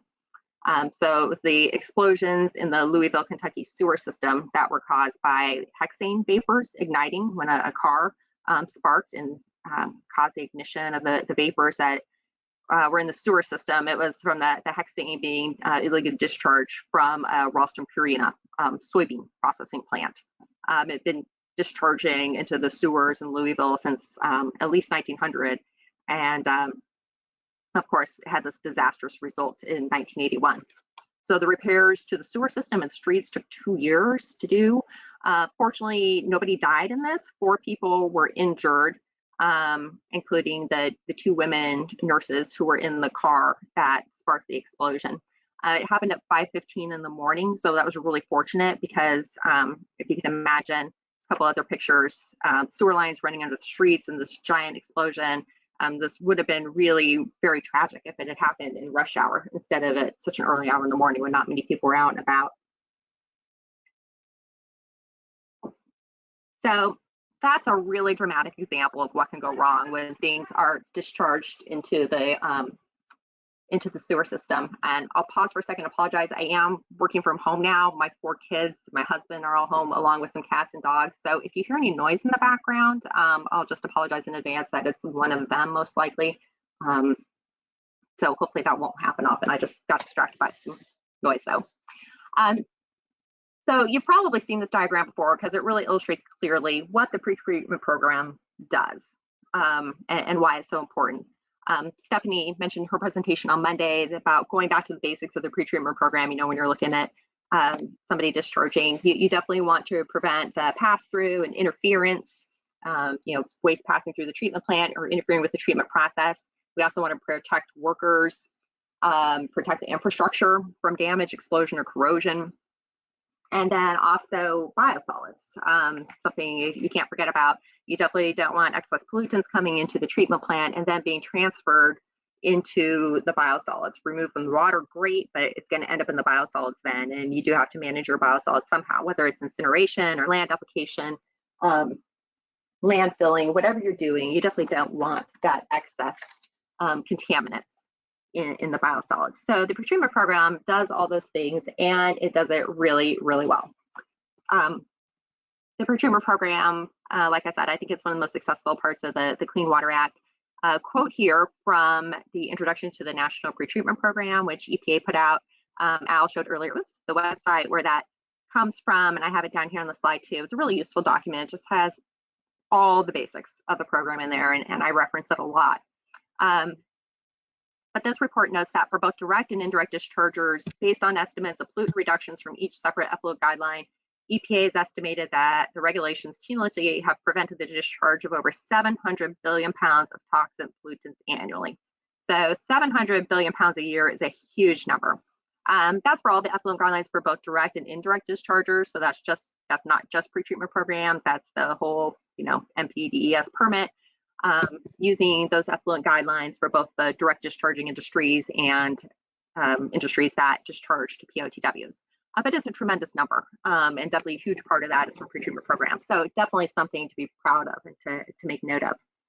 And the other thing I'd like to note is that, and it says right here in the report, unlike other environmental programs that rely on federal or state governments to implement and enforce specific requirements, under the National Pretreatment Program, most of the responsibility rests on local municipalities. So I think it's just really a great way to demonstrate how well local programs can do when they're given the responsibility, given the tools to do their job and do it well. And you're in your community, you know it better than anybody else. And I think that shows in how well the program is implemented. So all this good work that pretreatment programs are doing opens up the door for utilities to do really great things. One thing that NACWA and WEF and other associations and utilities have been focused on the last few years is the utility of the future concept. So the concept is defined by innovative technology and cutting edge practices with focus on recovery, efficiency, and sustainability. And so we're looking at POTWs, the standard name for wastewater treatment plant, becoming water resource recovery facilities. WEF has actually taken up that WRRF acronym and that water resource recovery facility name wholeheartedly. NACWA, since we're dealing with legal and regulatory issues, we generally stick with the POTW just because that's the way it's referred to, and regulations and law and everything. But this concept of utilities recovering their resources instead of just treating waste and discharging is really important. So, it's looking at energy production, water reuse, green infrastructure, watershed-based approaches where you cooperate with other groups, not just your own utility. And it really leads into the concept of the triple bottom line, where you're looking at projects in terms of, in this case, in this diagram I've shown here, they have a 3 Ps, people, planet, and profit, or you look at the social aspects of the project, the environmental aspects, and the financial impacts. And you consider all of those things. And that's what Utility of the Future does. It tries to balance all of those to find the most beneficial solutions. So I first saw the Utility of the Future program. It was something that NACWA and WEF really started working on when I was in maternity leave with my 4th child back in 2012. And when I came back, one of the first things that I had to do when I got back to work after maternity leave was read the draft of our Utility of the Future report, our first concept paper on it. And I read it, and I went to Adam Krantz, who was our government affairs director at the time, is now the CEO of NACWA, and I said, all this stuff is really about pretreatment. Like, you have to have pretreatment to do any of these things you're talking about, because you have to keep those extra pollutants from industry out of the wastewater to do this. And so fortunately, I got back from maternity leave on time, and we were able to make note of that in the report. So I was glad about that. So water reuse is one of those aspects of Utility of the Future that's becoming more and more common in many different parts of the country. We've had droughts in some areas over recent years, and everybody's starting to think more about, with cities having population growth, how are you going to get water where it needs to go? And, wastewater treatment plants have always technically been practicing water reuse, because you discharge into a river, discharge into the ocean, maybe a little bit different, but if you're discharging into a river, somebody's pulling it out downstream and using it for drinking water. So really, reuse has always been around, but now people are looking at more direct reuse.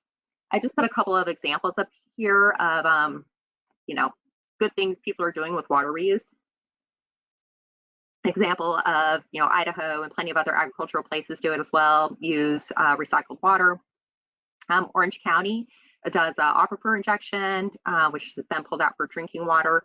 So, they are able to supply 1/3 of their homes and businesses with the amount of water that they're recycling. Here near DC, we have Data Center Alley in Loudoun County, which processes more than 2/3 of the world's internet traffic, which is just shocking to me that happens like in kind of one location. And that uses recycled water to cool it, which is something that's just becoming more and more common. So I got these little factoids from water reuse, and they've got a lot of good information on their website too about reuse in general. So in order to do any of this, pretreatment, of course, is absolutely vital, as is pollutant prevention. So I forgot to mention biosolids here. Biosolids and energy is another aspect of the Utility of the Future concept where pretreatment is absolutely vital. You need to control the pollutants if you're going to be burning your biosolids to generate energy so that you can meet all your air emissions regulations. Food waste. Food waste can increase energy production with anaerobic digestion. And a lot of you deal with hauled waste, and hauling in food waste is one thing that some utilities are trying in order to boost up the methane production, the energy production. And then, of course, I mentioned land application earlier. A lot of things that are, most things that are taken out of the wastewater end up in the biosolids. So you really do have to control what's happening there in order to continue land application, which is a very important method of managing biosolids. So with all of the pretreatment, making sure that these pollutants are removed from the wastewater, especially with water reuse, a lot of utilities are looking more at pollutant prevention. It kind of brings us to this concept of a lot of different things intersecting with the pretreatment program. It's not just industrial pretreatment, which deals with business and industry. We also need to be thinking about what's coming in from our consumers, the general public. Unfortunately, there is no way to regulate what people dispose of in their homes or store drain outside of their home.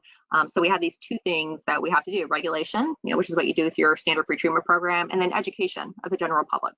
So you have these intersections of pretreatment and communications where you have to do the public outreach, educate people about protecting the water and protecting their sewer system, and also be thinking about your utility needs and goals, whether that's a kind of a utility of the future kind of thing, or just what your utility needs to be doing to serve its community.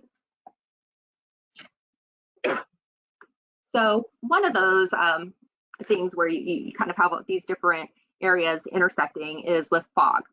Of course, we do have regulatory power to control what restaurants and the food service industry is putting into the sewers. But we really don't have that same regulatory power to control what people are doing in their own homes. Regardless, whichever drain is going through, whether it's from a professional establishment or from a home, fog goes down the drain, it's going to end up in the sewer system. So both of those have to be considered. So to deal with a home, really the best way to do it, the only way to do it, is through communications and public outreach. And I've just put up, there's so many good examples of what utilities have been doing in this area. So I put up just a couple of examples here, one from the Narragansett Bay Commission in Rhode Island. They've got the Grease Busting Adventures of Mr. Can, which is a really kind of a fun way to teach kids and anybody else about how to properly dispose of fog in your home. City of Bismarck, North Dakota has done a lot of work on fog and done some really great public education campaigns there. They've got the Grease Menace character, and they've done all sorts of different materials in order to get this out to the public. So you could have kind of two examples here of a large utility, and then City of Bismarck is not that big, and they've managed to put together these really nice materials and to get them out to the public. So really good examples. I mentioned wipes before. It's an issue I really like working on. I wish I didn't have to work on it so much, but it's something that everybody deals with. Is this big problem?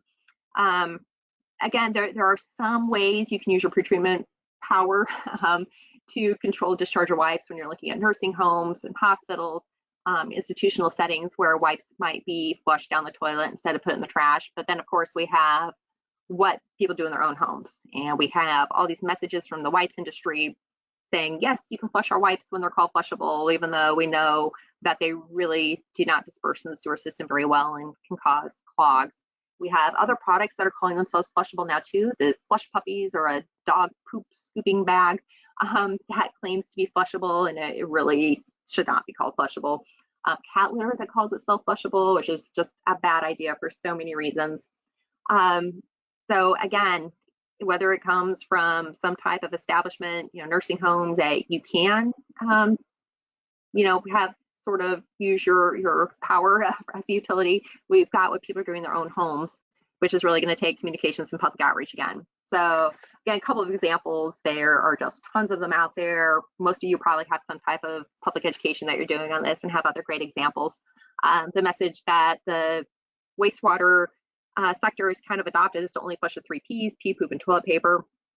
I see here the Chicago utility is getting that message out. The one on the right is from Texas, reminding people to only flush the 3 Ps, and the wipes belong in the trash. Pharmaceuticals, another area where, again, we can regulate pharmaceutical manufacturing and make sure that there are not pharmaceuticals ending up being discharged into the environment from them. But then you've got people's own medicine cabinets. And there's always discussion about, well, how much is being excreted from people? You take the medicine, you're going to pee it out because not all of it's metabolized in your body, but then people also flush excess. there's been debate over how much comes from which for a long time, and we definitely don't have a good answer to that. But regardless, anything can end up in the aquatic environment, since treatment plants are not designed to remove pharmaceuticals from wastewater. Only in very advanced treatment would you get pharmaceutical removal. So this is kind of a funny cartoon here with the fish saying the salmon want to swim upstream from the Viagra, but the Prozac's making them too tired. So again, to try to get people from flushing pharmaceuticals, there's been public outreach and communication from utilities. This is Sacramento on the left, their Don't Rush to Flush, which is a message that's used throughout California. The San Francisco Bay areas also encourages people to take their drugs to take back bins instead of disposing them to keep the bay clean. And we're also getting a lot of success in many places in the country to have laws that require the pharmaceutical manufacturers to establish these take back locations. So that's something that's encouraging to see. So I've shown you what some utilities are doing. NACWA has recently launched a new website called flush3p.org. We have designed that to be kind of a library of information for people, for the public and for utilities, public education, sort of a library for utilities, and also information about legislation on wipes in particular. But the public education libraries for any of these things, pharmaceuticals, wipes, fog, we put some up there from utilities that have volunteered to share their materials and let other utilities download them, customize them in some cases. It's a pretty small library right now, but I'd like to build it. So if you have any materials that you're willing to share with other utilities, I would love to get them and put them up on this website. We'd like to just keep building it with time and keep adding more and more resources to it, kind of a one-stop shop place. This is an outgrowth of NACWA's Told Not Trash Cans campaign that we've had going since 2013, where we work on these issues. We've really been focusing on wipes, but all these other kind of issues too, of these products that people or things that people flush or pour down their drains that they really shouldn't, and trying to educate the public on that. Eventually on the 3P website, we're going to have this Take the 3P Pledge, which we hope utilities will get out via their social media and stuff, where people can click on it, take the pledge to only flush the 3Ps, and get some kind of signature or Facebook picture or something like that.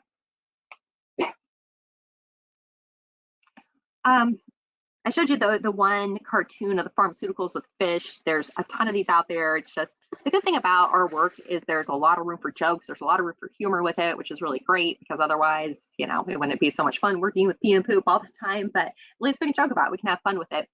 Back in about 2008, I think it was, there was a huge concern about pharmaceuticals in the aquatic environment and, coming through wastewater treatment plants and everything. And there were just a ton of these cartoons put out there. The one on the left, saying you need prescription for a glass of water.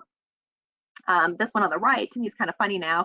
Says the probe finds pharmaceuticals in water. And the boy asked his mother if he can have a glass of milk instead. Pharmaceuticals were a huge, big deal then. I mean, there was just, this was a big AP article that came up. Congress wanted to look at it then. And it sort of died down. I think people sort of realized that the levels of pharmaceuticals we're talking about there were so tiny that really the risk was pretty low. And so the concern kind of didn't completely go away, but it didn't remain a huge big deal for a long time, despite the initial collective freak out about it.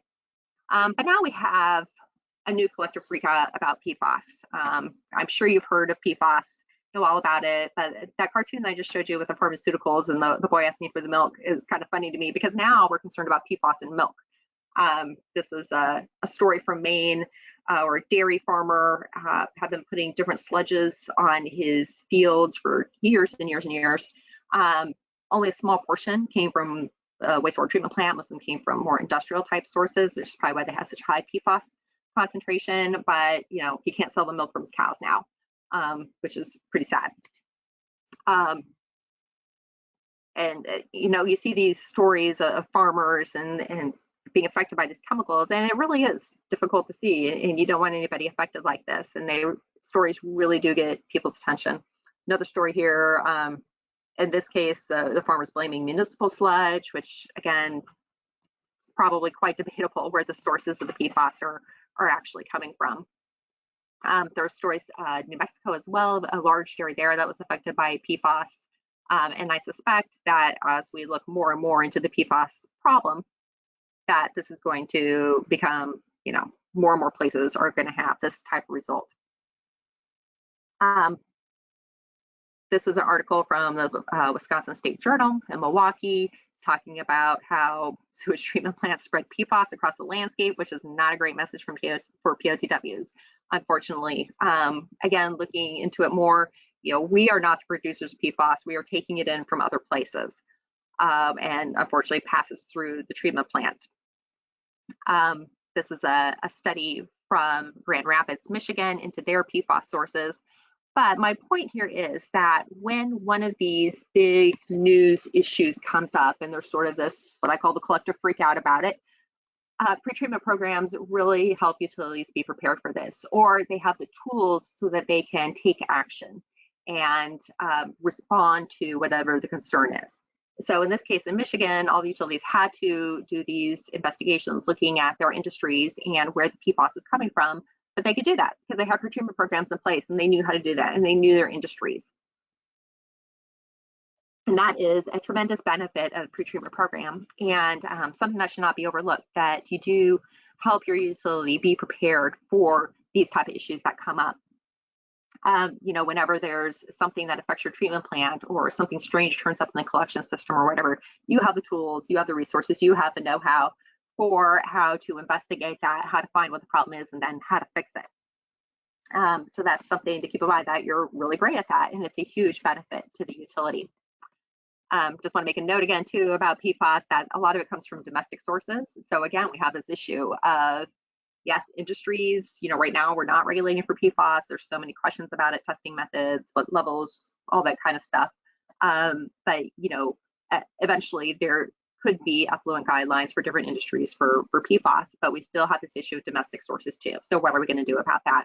Same type of thing with wipes and fog and pharmaceuticals and cleaning products, so many other things. Like, how are we going to manage these things that come from people's homes that don't fall under the pretreatment program? And generally then we're looking at education, and in some cases we'll be looking at advocacy and trying to use the chemical regulation laws to help out with this situation.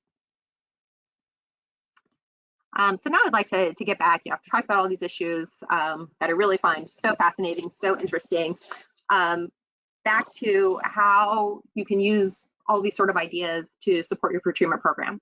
And going back to how that triple bottom line issue, the people, planet, profit, how all those things interact, those are so important, and the pretreatment program really does that so well.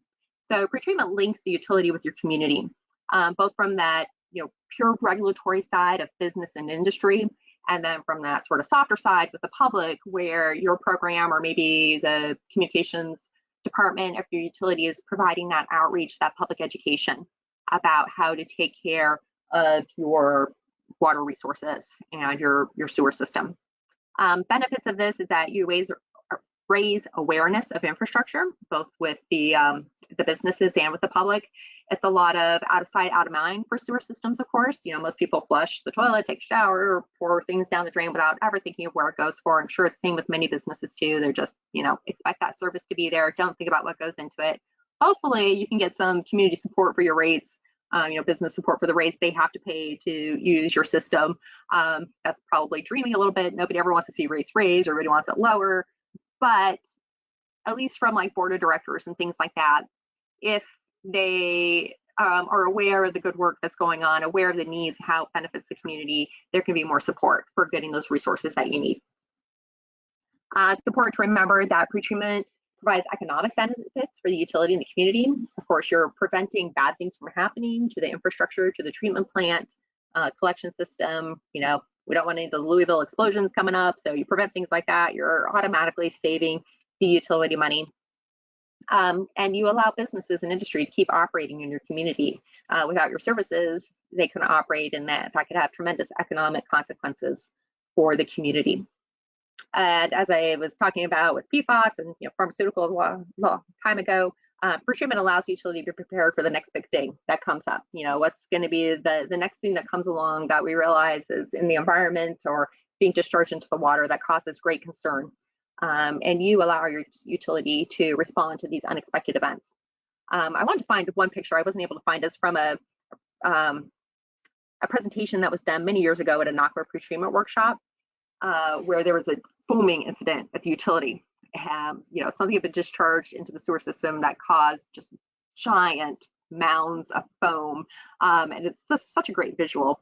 You know, it wasn't real damaging or anything, but it was something that did need to be stopped, and the pretreatment program was able to do that because they were familiar with their community, with their industries, and they had the tools to be able to figure out where that was coming from and how to get it stopped. So going back to my original quote, see if you're never told no, you're not asking for enough.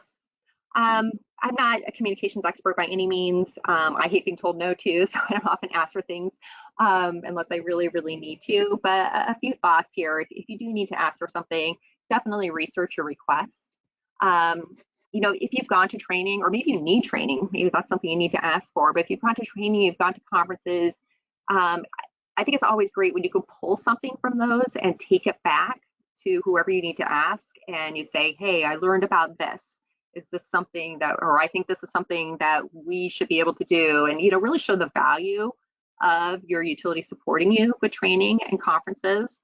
Or if you need to go to training and conferences, you can, I encourage you, sometimes the cost seems prohibitive, but I encourage you to ask the organizer of the conference, try to find some way to make it work. You know, maybe it's not a national conference, but something more local.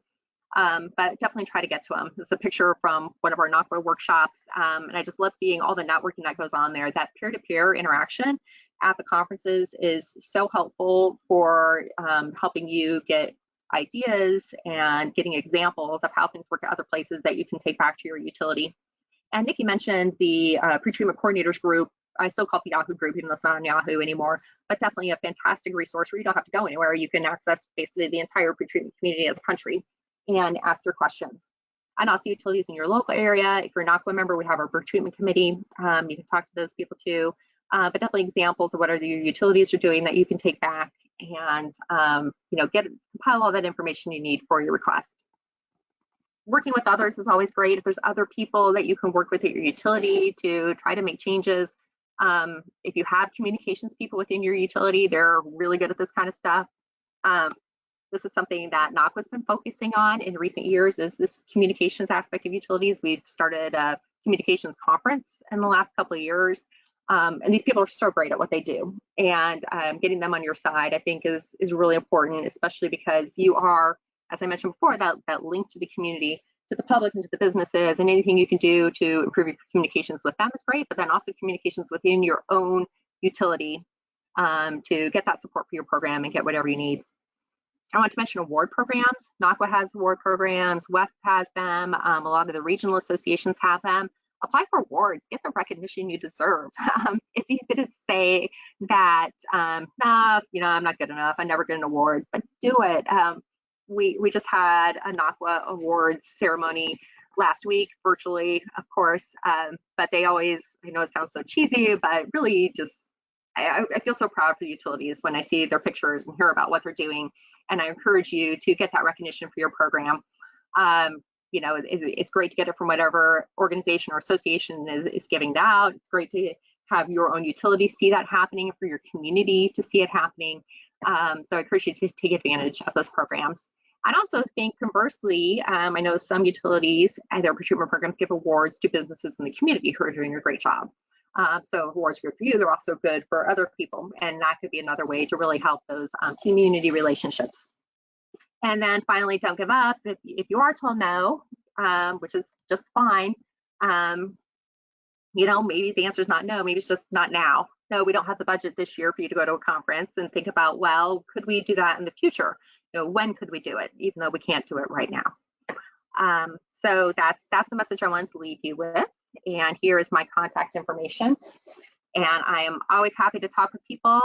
If you're a NACWA member, definitely get signed up for our pretreatment committee. I always want people to join that. There's no obligation involved.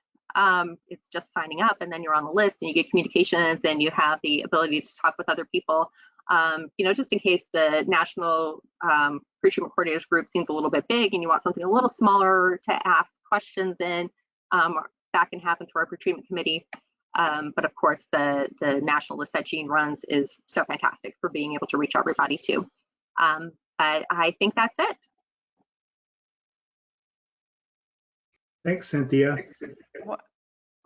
One thing I'll mention is when Cynthia talks about the National Association, that's really important. In Oregon, we have the Oregon Association of Clean Water Agencies, Oregon Aqua. We have a pretreatment committee that meets every month. Right now, we're meeting on online. We're not meeting in person. The state of Washington, under their American Public Works Association chapter, has a pretreatment and fog group. Their next meeting, I believe, is in December. And Andrea can get you hooked up with them. I can get you hooked up with the pretreatment committee here in Oregon. And I don't know if Idaho has a group or not, but and the state of Alaska. I don't know if you have an association or not. I haven't heard. So we did have a couple of comments. One, Cynthia, thank you very much for educating Dr. Oz. This must have been on a TV show you did a few years back. Stephanie Graham from Spokane says that there is a video about wipes on the City of Spokane's website. And then we do have a question.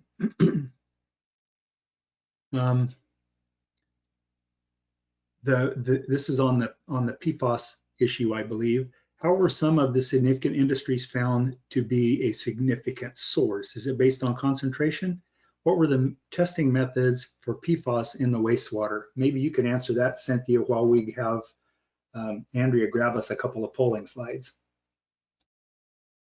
Oh yeah, that's a really big question. I would have to go back. I just pulled out one slide from a presentation that Stephen Kablicki did at a NACWA pretreatment workshop, and he also did it in our pretreatment virtual event that we did in May. That information was presented. I don't remember all the details exactly of how they chose the significant source versus non-significant source. With PFAS right now, with the lack of federal regulations, every state is doing things their own way. So it's really hard to keep track of who's doing what in all 50 states or however many states are actually taking action on PFAS right now. But Michigan is definitely one of the first states to try to get ahead of the issue. As I mentioned, that presentation was given during the NACWA pretreatment virtual event in May, and that is on our website. The recording should be available publicly. I don't think it's for members only or anything like that. I'd have to check to be sure, but I'm almost certain that it's available to the public. So if you go to the NACWA website and go to conferences and the archive, you can get to that pretreatment event that was in May of this year and see that whole presentation. We actually had a whole webinar on PFAS with some really good presentations and good information presented. So yeah, that would be the place to get the information. I don't want to try to make up information that was given during there. I'd let you go to the source for it. And I can add that link to that presentation onto this PowerPoint so that it'll be available once the PowerPoints are posted as well.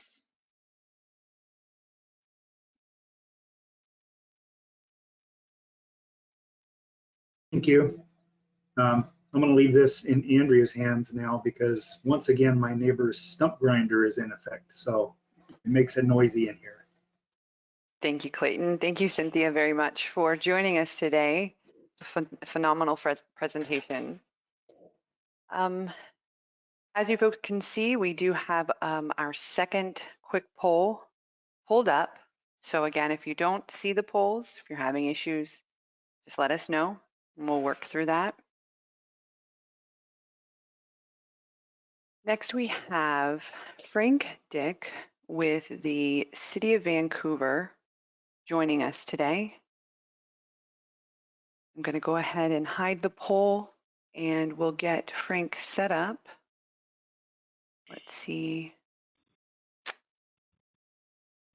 Frank, are you on there? Yep. Here we go. Great.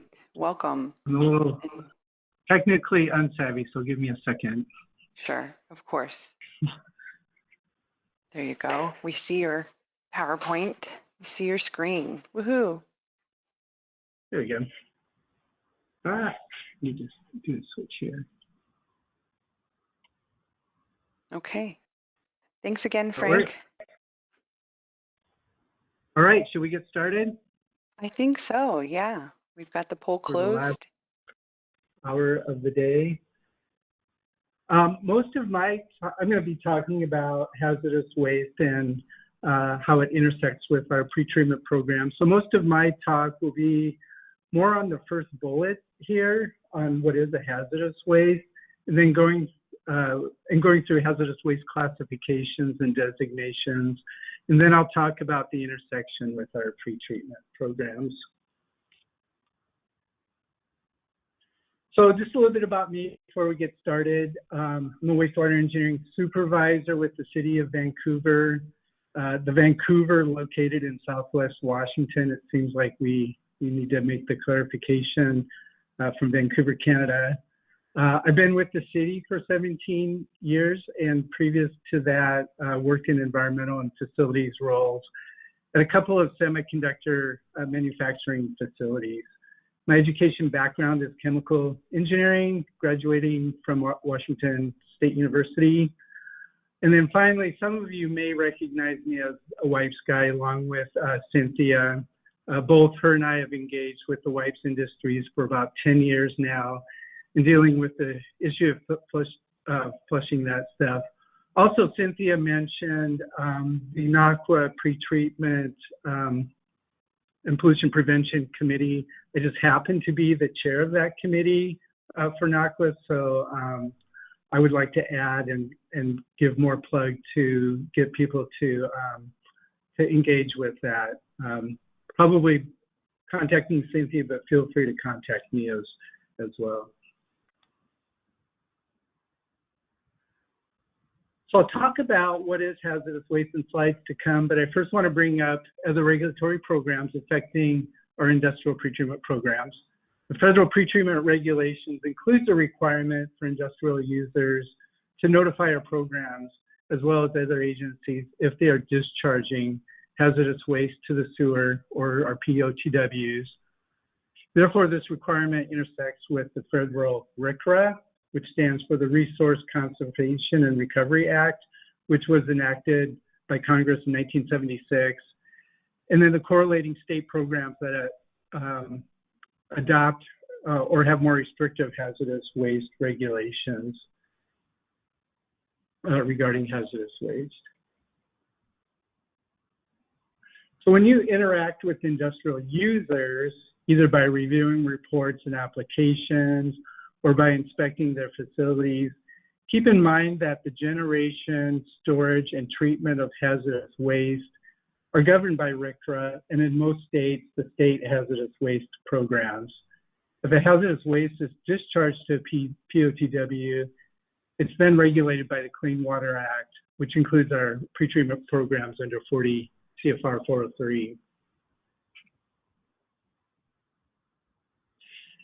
The objectives of the RCRA hazardous waste regulations is to prevent injury, illness, or even prevent death to humans, and also to prevent pollution to the air, land, and water, thereby preventing adverse impacts to the environment, including animal and plant life and human populations. So note that RCRA regulations apply to the current activity and practices regarding hazardous waste. Most of us have probably heard of the term Superfund sites. These are the industrial, commercial, landfill, and other sites contaminated with legacy hazardous chemicals in the past and require cleanup under another federal program, CERCLA, which stands for Comprehensive Environmental Response Compensation and Liability Act, enacted in 1980. So the RCRA objectives are consistent with the objectives of the industrial pretreatment program.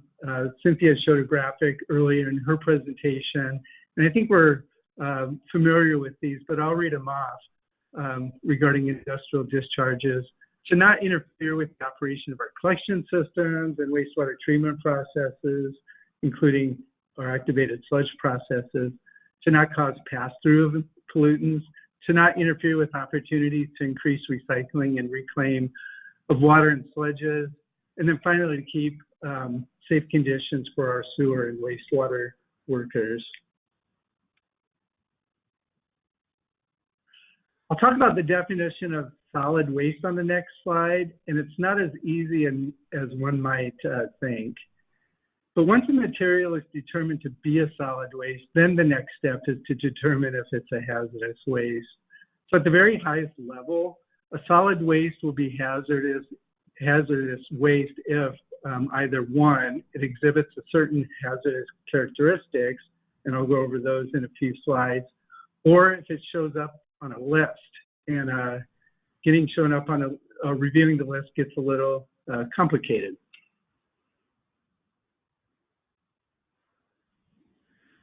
So for a material to be deemed a hazardous waste, like I said, it first must be determined to be a solid waste as defined in RCRA, in the federal regulations, where you can find them under 40 CFR 261. It's probably easy when you go down the list here to think about abandoned materials as solid waste. The term inherently waste-like in the regulations makes a reference to pretty specific categories of materials when they are recycled, and a few halogenated chemicals used in specific processes. So pretty industrially related there. For recycled materials, which are considered solid waste, it's notable to look at waste solids generated from municipal wastewater treatment plants, including if they are land-applied as biosolids. So for example, Washington's regulations have solid waste regulations, and under that, biosolids. And then finally, military munitions are solid waste, but they're covered under a different section of RCRA. So I'm going to go through a few slides of pictures and just virtually ask you to think about if these materials are solid waste in the eyes of RCRA. So here we have drums of radioactive waste. And this is sewage flowing through a sewer pipe to a POTW. And scrap metal at a scrap metal yard.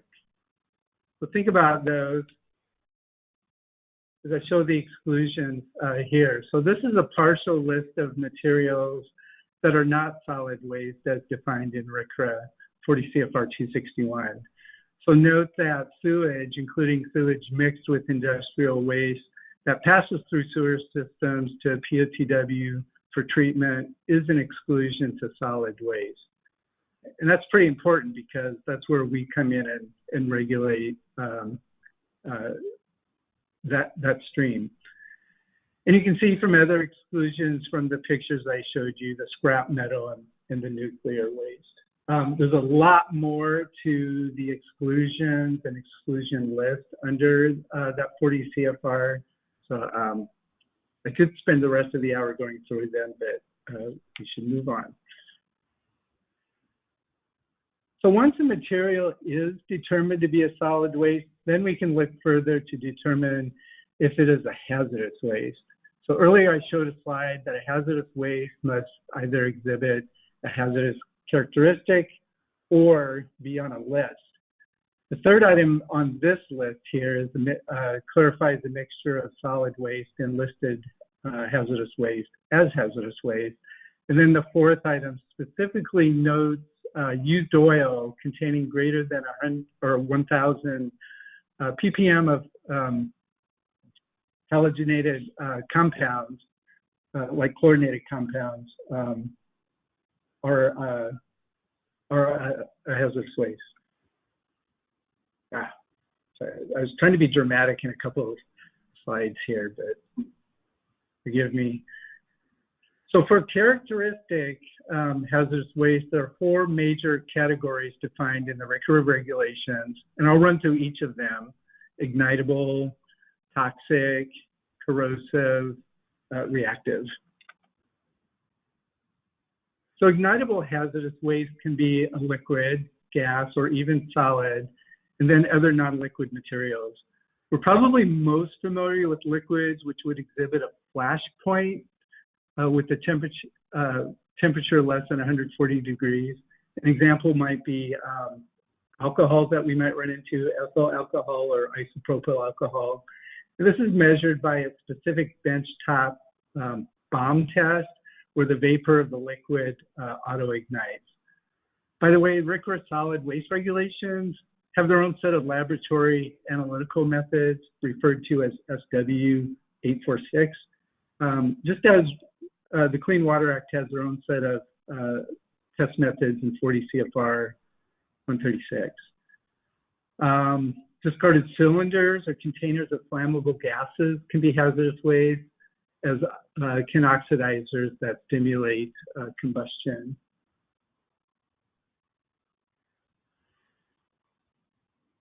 There are several ways solid waste can be characterized as reactive. A waste that can be violent when in contact with water, even cause an explosion in water, or generate toxic gas. Waste that can generate cyanide or sulfide in highly acidic or highly alkaline aqueous solutions are classified as reactive waste. And then waste readily capable of detonation can be reactive. And I'll just kind of step out here and talk about my experience at one of the semiconductor fabs that I worked at years ago. I was a hazardous waste coordinator there, but one of my other jobs was to help decommission, it was a hydrogen recovery system with pipes that had this coating of pyrophoric, shock-sensitive, and water-reactive material in it. So once we had methods, when we were taking the system down, we had methods to pull these materials apart and then just get them into water right away so we can kind of control the reaction. There was one instance where I pulled the pipe out of the water and I thought it was fully cleaned and reacted and so on, and just moved it to another location. And this kind of oozy drops of white stuff came out. And luckily I was wearing a Nomex suit, which is kind of a set of coveralls that are flame proof.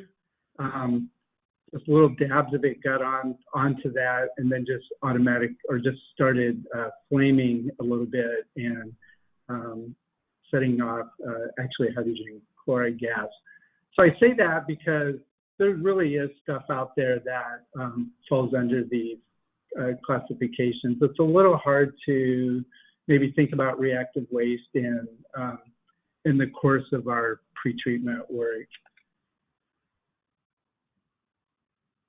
So the characteristic of corrosivity includes aqueous solutions at pH less than pH 2 or greater than pH 12.5. So that's well outside the range of allowable pH range for our industrial users in our sewer use ordinances, which is typically in the pH of 5.5 to 10. And then there's another category. If a liquid can corrode steel at a rate of greater than the 1/4 inches of material per year, then it can be classified or determined to be a hazardous waste for the characteristic of corrosivity. And then the last of the characteristics is the characteristic of toxicity. So here's the list of 39 contaminants with numeric regulatory threshold levels expressed as milligrams per liter or ppm, based on another solid waste method called the toxic characteristic leaching procedure. A lot of us are probably familiar with that and kind of coin it as TCLIP. The list includes metals and solvents. Much of the solvents are chlorinated solvents. The metals in the RCRA toxicity characteristic list are those listed in most local limits and pretreatment ordinances. This is a list, or this list here shows the local limits for my city, Vancouver, Washington, comparing the concentration limits. The list shows the local limit thresholds are lower than the RCRA regulatory levels. Also, it's probably safe to note that categorical numeric limits for toxic pollutants are below the RCRA regulatory limit levels for hazardous waste. And by the way, cyanide and the metals noted in purple in the list, copper, molybdenum, thallium, and zinc, are pollutants on our list for POTWs, on our local limits list, but they're not on the RCRA list for toxicity. Just pointing that out. Also, a few of the RCRA toxics are not on the priority pollutant list. So again, here's a list of 39 contaminants, and the ones highlighted yellow are not on the priority pollutant list that we deal with in our pretreatment programs. However, and I didn't check, some of these contaminants may show up in categorical standards or on toxic or total toxic organic or TTO lists. So those were the 4 characteristics of hazardous waste. And we can move on to the list. So remember, one of the first slides where I said a hazardous waste fits into those 2 categories, right? Characteristics and if it's on a list. Well, you're going to continue to see in this presentation, there are always subcategories and for listed waste, and here there are 3. There's a list in the RCRA regulations for non-specific sources, specific sources, and discarded products. And I'll go through each of those briefly on the next slides here. The RCRA regulation lists 39 different non-specific sources, even though a lot of them actually look kind of specific if you read the list there. RCRA says that these waste streams are automatically designated as hazardous waste, regardless of how actually toxic or hazardous they are. For example, on the last bullet, leachate from hazardous waste landfills might not actually contain hazardous constituents, but it still must be managed as a hazardous waste. And I listed a few example of waste streams here that probably pertain more to our work in pretreatment systems that we probably see when we go to facilities. So RCRA has a list of about 180 waste streams from specific sources. There's a lot more than the examples I gave here, but the list includes sludges generated from, say, pigment production. It contains specific streams from distillation side streams that are drawn off all sorts of organic chemical production, sludges from all sorts of industrial wastewater treatment processes, and like I said, there's 180 waste streams, and there's a lot more. Discarded chemical products are just what you probably think they are. They're expired or off-spec chemicals, or they can be manufacturing intermediate streams that have no commercial industrial value. The last bullet includes residues in non-empty containers. The RCRA solid waste regulations have very specific definitions for an empty container. For example, for drums, empty means if a drum is less than 3% contains less than 3% of the capacity in that drum. Anything more than that, then all that material is a hazardous waste if it's on a list.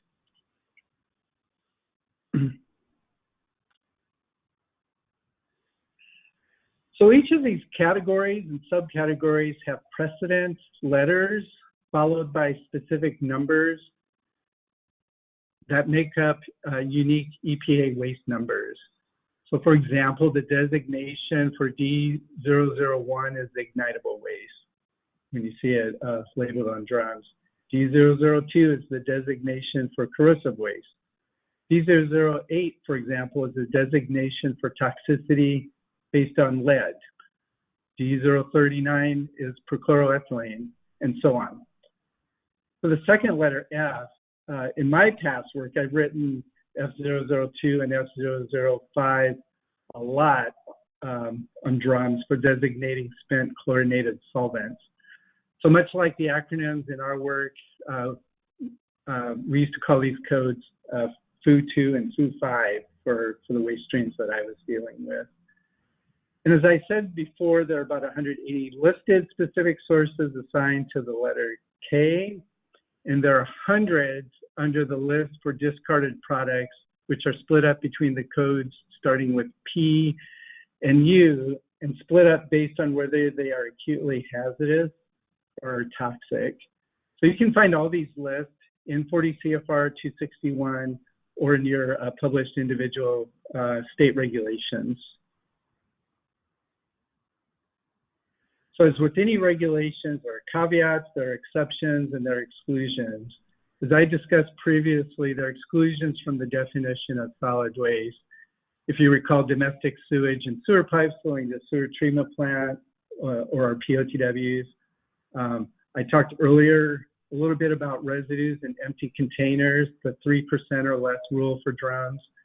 And that is also 0.3% of the capacity for containers greater than 119 gallons.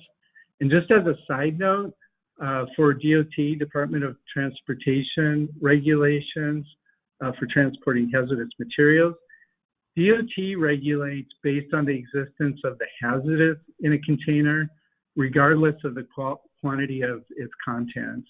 So a container can be emptied of a hazardous waste, but still contain residues that would still need to follow DOT labeling and placketing regulations for shipments. So question, so does this mean a facility can rent an empty container of, say, methyl ethyl ketone with water going, with the rinse water going to the sewer? Just kind of mentally ask yourself that. And hopefully your answer would be like, of course not. Facilities just can't do that. You, the pretreatment program, have the authority to not allow any regulated pollutants or to be discharged to the sewer, regardless of where it comes from. So, and I say that because facilities might talk about, their empty containers and so on. That might exempt them from management of certain hazardous waste regulations, but the material in there can still be regulated, for example, by us in pretreatment. PCB waste,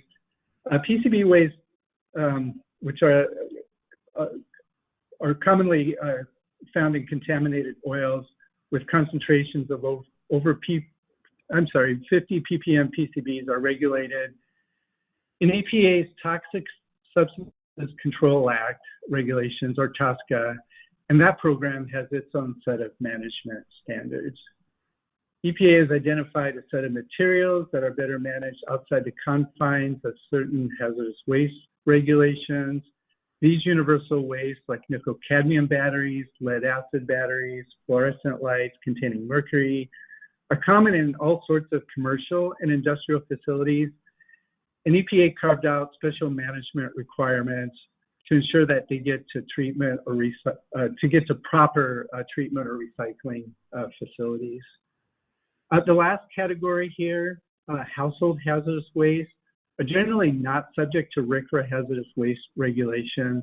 However, a lot of city, county, and regional solid waste organizations have programs to collect these waste streams from citizens. So quickly to another sort of carved out class of hazardous waste, or hazardous waste pharmaceuticals.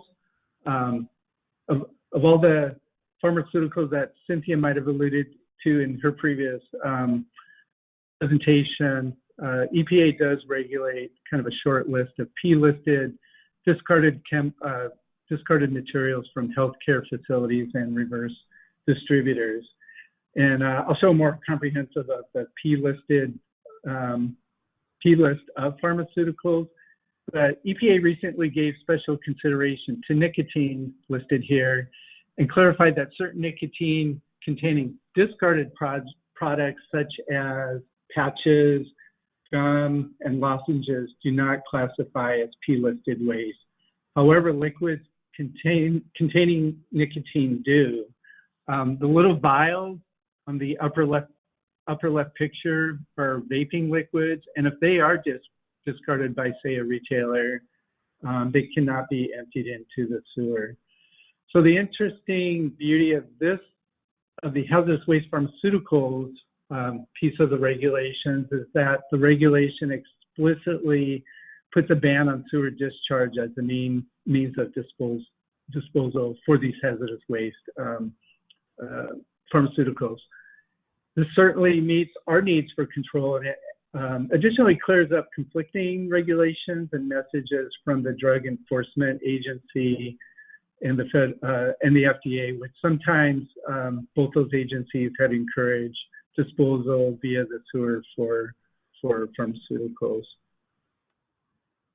So just quickly, here's the list of P-listed waste pharmaceuticals. So they're on a list. They're discarded. They're waste when they become discarded. So far I've covered federally regulated hazardous waste. States can establish regulations which are more stringent and can add more waste streams to their class of state-only hazardous waste. I think all states are different, so what I'm going to show here are additional classifications of hazardous waste for Washington State.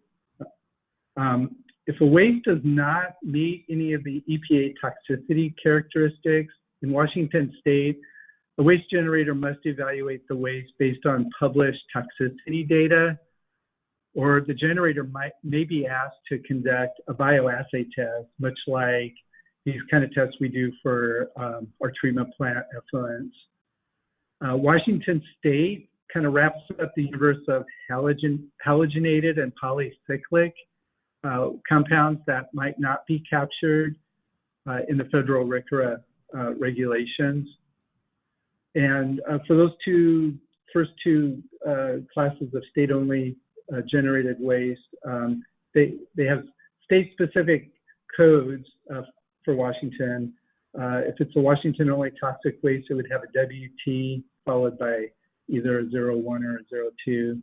And then for the persistence, it would be a WP followed by a 01 or a 02. The state also has a lower concentration threshold for PCBs and certain materials at 2 ppm versus that TSCA threshold at 50 ppm. And then the state breaks out classification of extremely hazardous waste, to which these are a class of waste that are subject to more restrictive management standards. And then finally, and this is important for us, the state's dangerous waste regulations clarify that a hazardous waste discharge to sewer must be treatable in a POTW, and then also have a written authorization such as a pretreatment permit. And I bring this up because at least for the state, it shows that for an industry, they can't just be discharging a hazardous waste out of, just for better set of words, out of convenience or a disposal pathway. So the material that's being discharged must have some benefit of treatment in our POTW systems.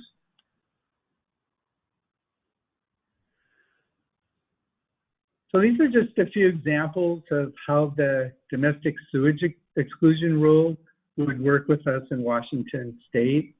So wastewater generated from a dental facility that deals with mercury amalgam would likely exceed thresholds for RCRA hazardous waste and probably our local limits for mercury if they did not have a properly functioning amalgam separator in place.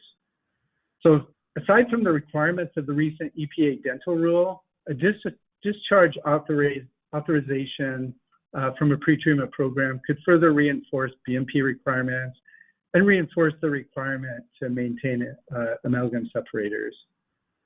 Some clinics, the next item there, some clinics use toxic sterilants, which go untreated, can cause acute health and safety issues for sewer workers. This can be another type of facility to receive a discharge authorization and have some control over that.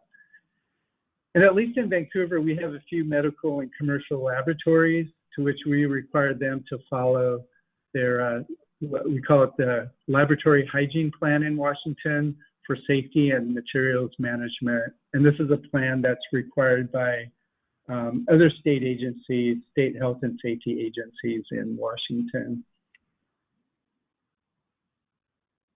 So here's the statement from 40 CFR 403 regarding the requirement for an IU to notify state and regional waste authorities regarding discharges of hazardous waste into the sewer system. For those of us who have delegated programs, we're probably very familiar with that statement. This is a graphic of communication relationships that I stole from Jay Campari. Between the state and regional hazardous waste agencies, the POTW and their pretreatment program, if they have one, and industrial users themselves.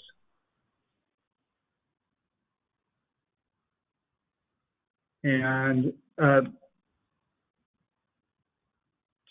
yeah, let me start. I might go back to that slide in a minute here. Here are the quantity thresholds for making those notifications.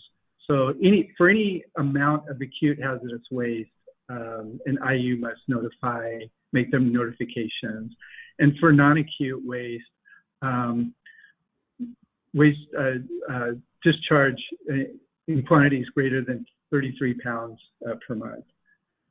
So in that notification, the IU must give the name of that hazardous waste, the corresponding EPA hazardous waste number, the type of discharge, whether it's batch, continuous, or some other description, and then a pollution reduction certification stating that the facility has a program in place to reduce the volume and toxicity of hazardous waste as economically practical. So industrial users might not be explicitly aware of the requirement to make notifications or disclosures regarding discharges of hazardous waste to the sewer. So our industrial pretreatment programs have mechanisms, or should have mechanisms, to make them aware of the requirement, including simply maybe sending a letter outlining the requirement to the facility, including a form to discharge application or baseline monitoring report, and or including language in the, of such requirement in a discharge permit, perhaps in your standard language portion of a discharge permit. So here's an example from the utility in South Carolina. This form includes all 4 of those elements I listed: the name of the waste, the EPA hazardous waste number, the type of discharge, meaning whether it's batch or continuous, and then that certification statement.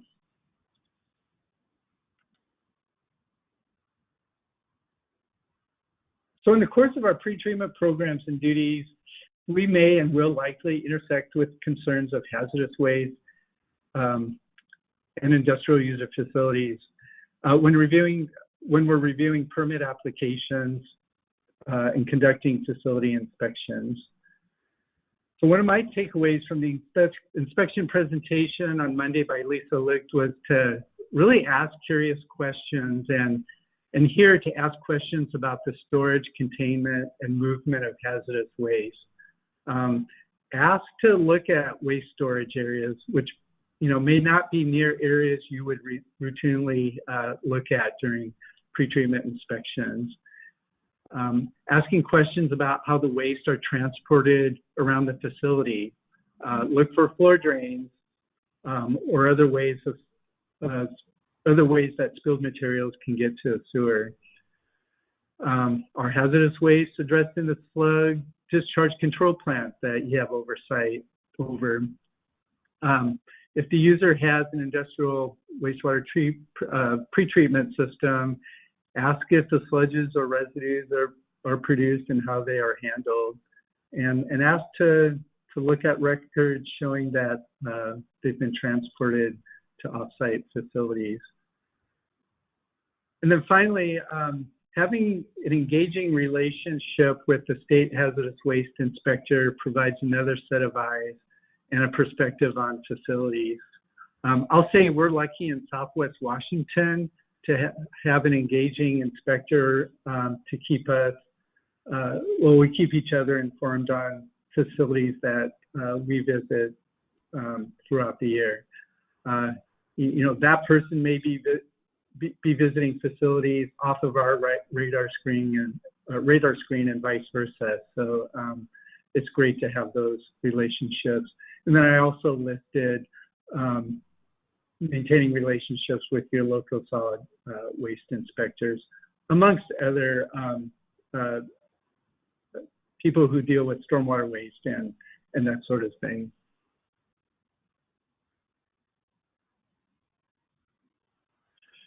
So I didn't cover a lot about hazardous waste, even though I went through a lot of steps in determining hazardous waste. So there are a lot more requirements for a facility to manage their hazardous waste. I tried to cover more of the requirements directly relevant to pretreatment programs. These core program pieces are covered very well by the state's hazardous waste authority and program and their inspectors. So again, those people are great resources to learn more about hazardous waste programs. And I can say, at least in Washington State, on Department of Ecology's website, they've even posted YouTube videos on kind of the basics of hazardous waste that are really informative.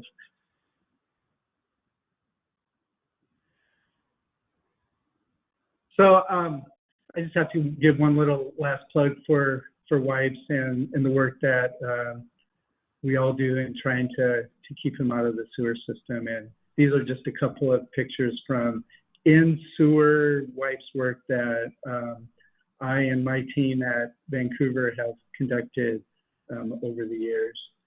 And with that, if I can end it. Great. Thanks so much, Frank. We do have a few questions for you. Let's see. So does the NSRIU definition need to be included in the sewer use ordinance to be enforceable? I think that was a question for Nikki earlier. Sure. I wonder if Nikki's still on here. If you are, Nikki, feel free to chime in. Otherwise, we will move on to another question. What's the main difference between hazardous material and hazardous waste? That's a good question. So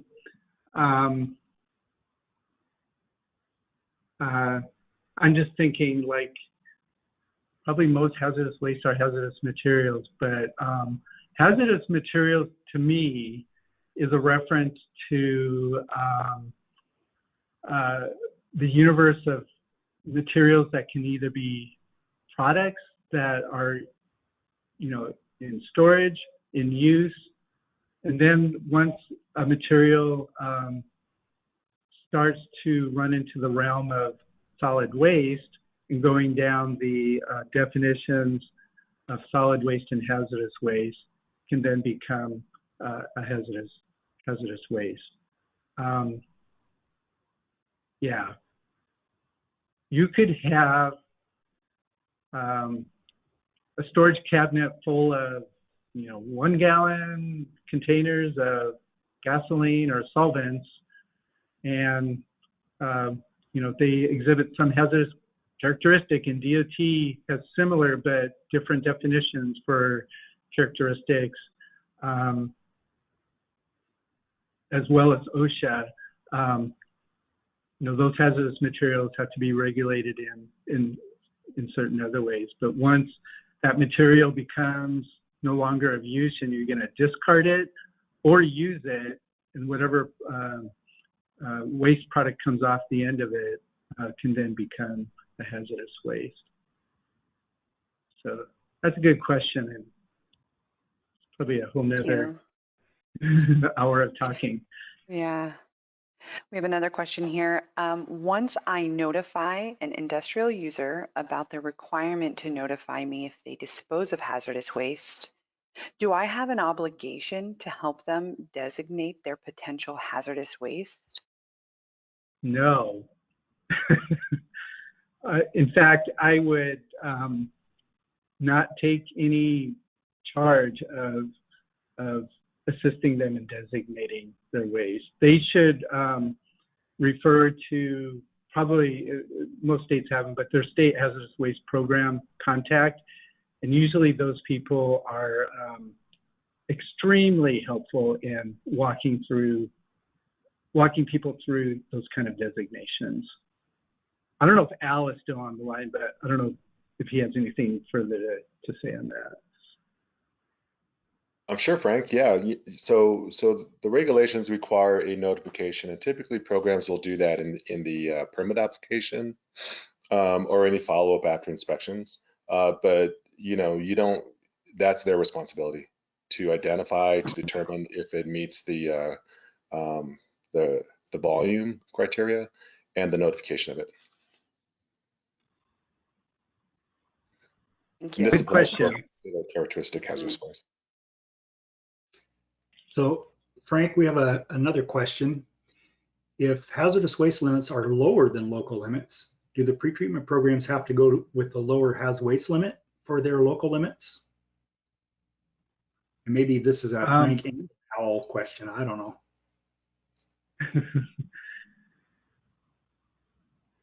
Can you repeat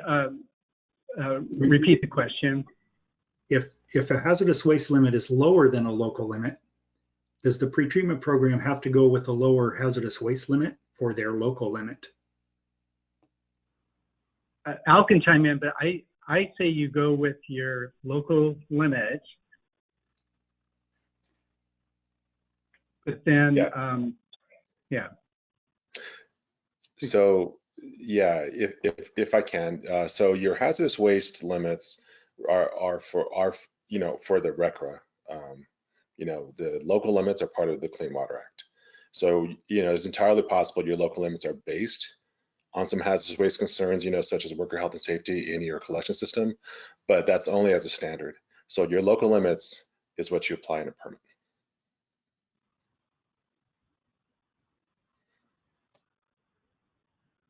Thank you, guys.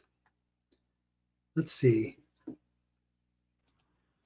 If an industrial user rinses containers that are technically defined as RCRA empty, can it discharge to the POTW if it doesn't present a pretreatment issue? This is an empty container question. Yeah, so if I can repeat it back, if an IU rinses a container,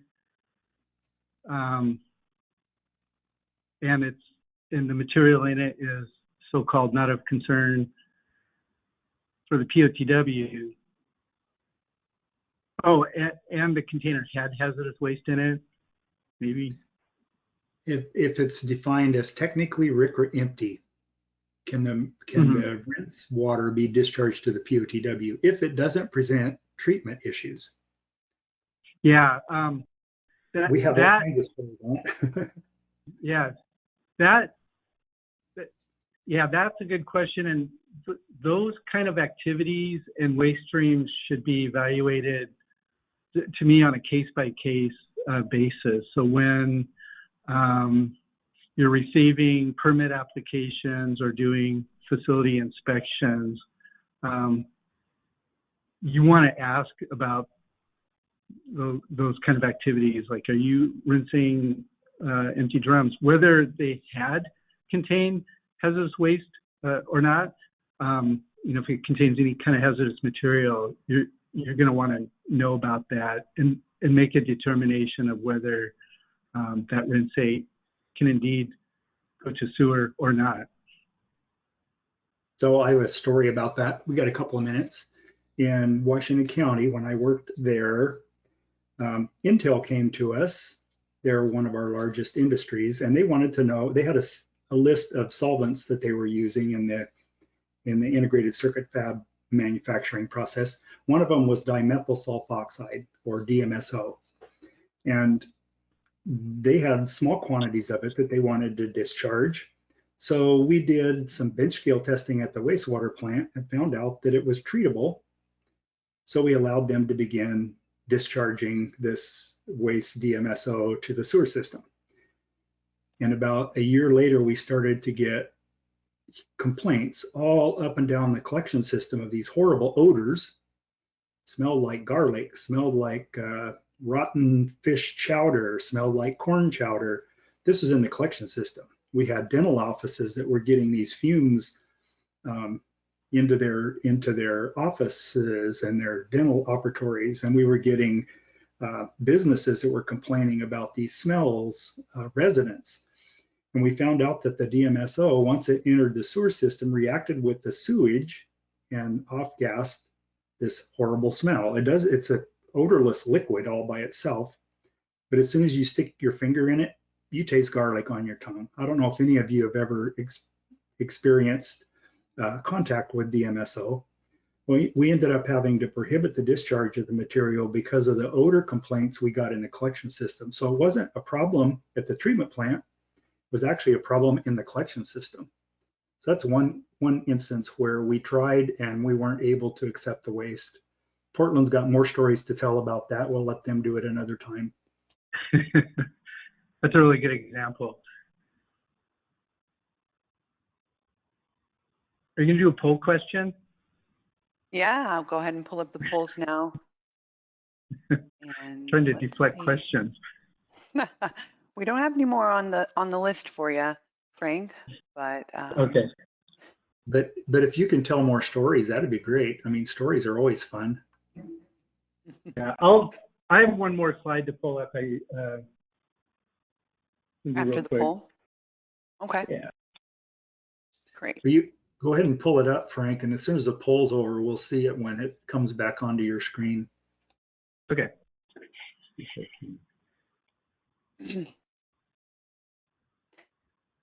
So for those of you watching, we are conducting our first quick poll for Frank's session. And so if you don't see it on your screen, try minimizing and let us know if you have any issues. Or just for fun, I can read the question for you that can't see it. Does your program issue authorizations or control documents for dental facilities in your service area? And it's a yes/no question.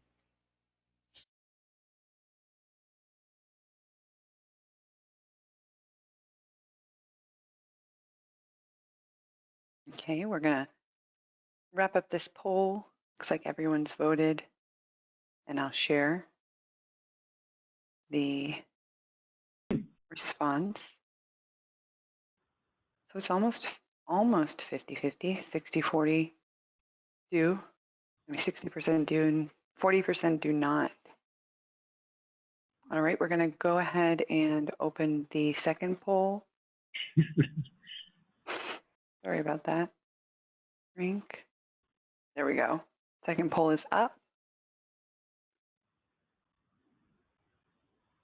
And that question is, during facility inspections, do you review hauling records for offsite disposal of sludges, solvents, or restricted material? Yes or no?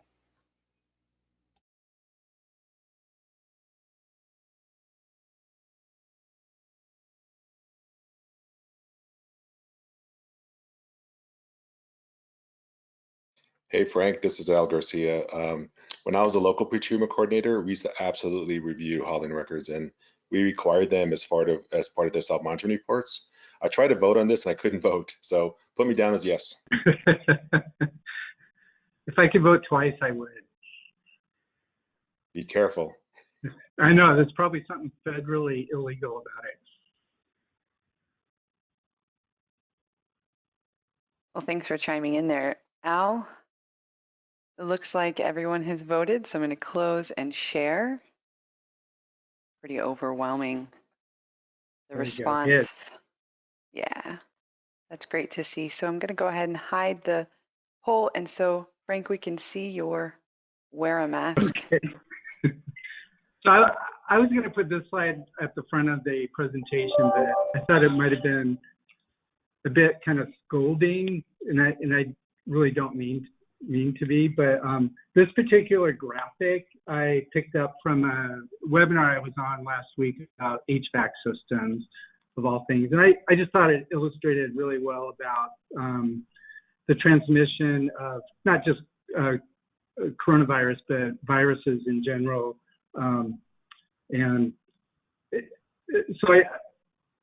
So along with seeing this, just in the past week, there's been a couple of personal interactions with people that kind of took me maybe back to the April timeframe where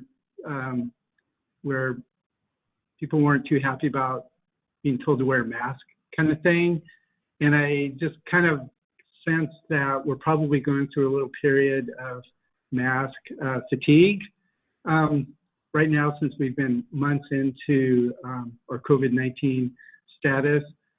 But on the flip side, it looks like, this, states and as a country, we're seeing more and more and more cases. So I'm afraid we're just going to have kind of a winter to go through this kind of thing, and any preventive measure helps. So that was all with that. It's funny. We just passed Halloween, right?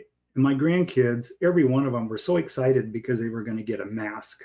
And I just think it's funny, all these anti-maskers fuss, and grandkids want to wear a mask for Halloween. We do have a comment. This is from Sonia Harrison, a comment on the review of hazardous waste records. She says, this is how I determined that a metal finisher was not adequately treating their wastewater. They had had a significant decrease in their sludge disposal. So like Al mentioned, it's really that hauling record review is really an important part of at least an annual inspection at a facility.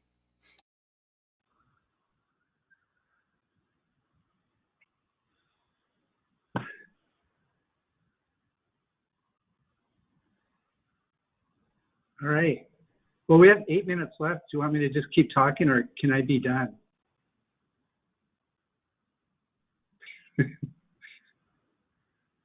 That is up to Andrea. Yeah. If you got good stories, I mean, we could go for the No, rest of I want to be done. Between you and Al, I'm sure we could tell some good stories.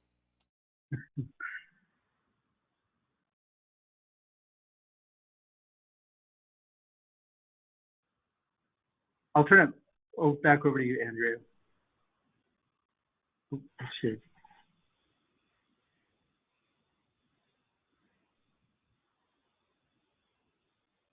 Well, maybe we lost Andrea. Are you there? I was on mute. That's what happens. Yeah, I'm here and I was talking on mute. I'll go ahead and share your screen, Clayton, because I think you've got the wrap up slide. Yep. We just wanted to thank everyone. Yeah, I see it. We just wanted to thank everyone for attending today. Our next session will be on Monday, November 9th at 8 a.m. Pacific Standard Time. So we'll see you then. Please, in the meantime, when you just remember, when you receive our follow-up survey, please complete it. And please do email me if you would like to sign up for our networking event. Clayton, do you want to go back a slide so that you can pull that information up so folks can see the 3 topics the 3 breakout room topics: public education and outreach, program dynamics, pretreatment during COVID-19. You will need to sign up for this in advance so that we can send you the Zoom invite link and assign you to a room. It should be a good time. Bring a drink to your desk or in front of your computer screen. We'll have a networking, social, happy hour kind of vibe. I did email our flyer this morning, so if you did not get it, reach out to the person that registered you for this workshop, because they will have received the email with the flyer in it. And again, just follow up with me. Otherwise, I think that's about it for us. Oh, go ahead. Andrea, just before you go, I would like to kick out a thank you to Gold Street Design, who has helped sponsor this breakout room. We were pretty excited to get to try it, so we're hoping it works well. But I do want to thank Gold Street Design for their assistance in helping us put this together. Yeah, and there's some information about them on our flyer. And so if you had thoughts of engaging in the community when you were listening to Cynthia's presentation about public outreach, they're a really great resource for agencies across the states for this kind of effort. But their information is on the flyer. So yeah, and if you didn't get to participate in the polls, if you have a concern about the polls and documenting your participation for CEU considerations, just email me and we'll get it sorted out. And then again, all of these presentations have been recorded and the slides will be posted to our website along with any supplemental documents that the speaker provides to us. Okay, well, I don't see any other chats here. Any other questions or comments? There Again, is one, I think, yeah. for Al Garcia. Are BMRs required for a non-significant categorical industrial user that moves between 2 jurisdictions? Oh, sure. Yeah, I was just getting ready to click off. Good catch, Clayton. Yes, so for categorical industrial users, the BMR requirements are a requirement. So if you're moving between one city to another, the BMR provides information on that particular facility and your applicability to that regulations, including whether or not they meet the NSCIU requirements. So yes, they are required at BMR. Thank you, everybody. I think we're done for today. See you on Monday. I'm gonna go to the lunch buffet line. See ya. Bye, Frank. Thanks, everyone. We'll see you guys on Monday. Take care. Bye-bye.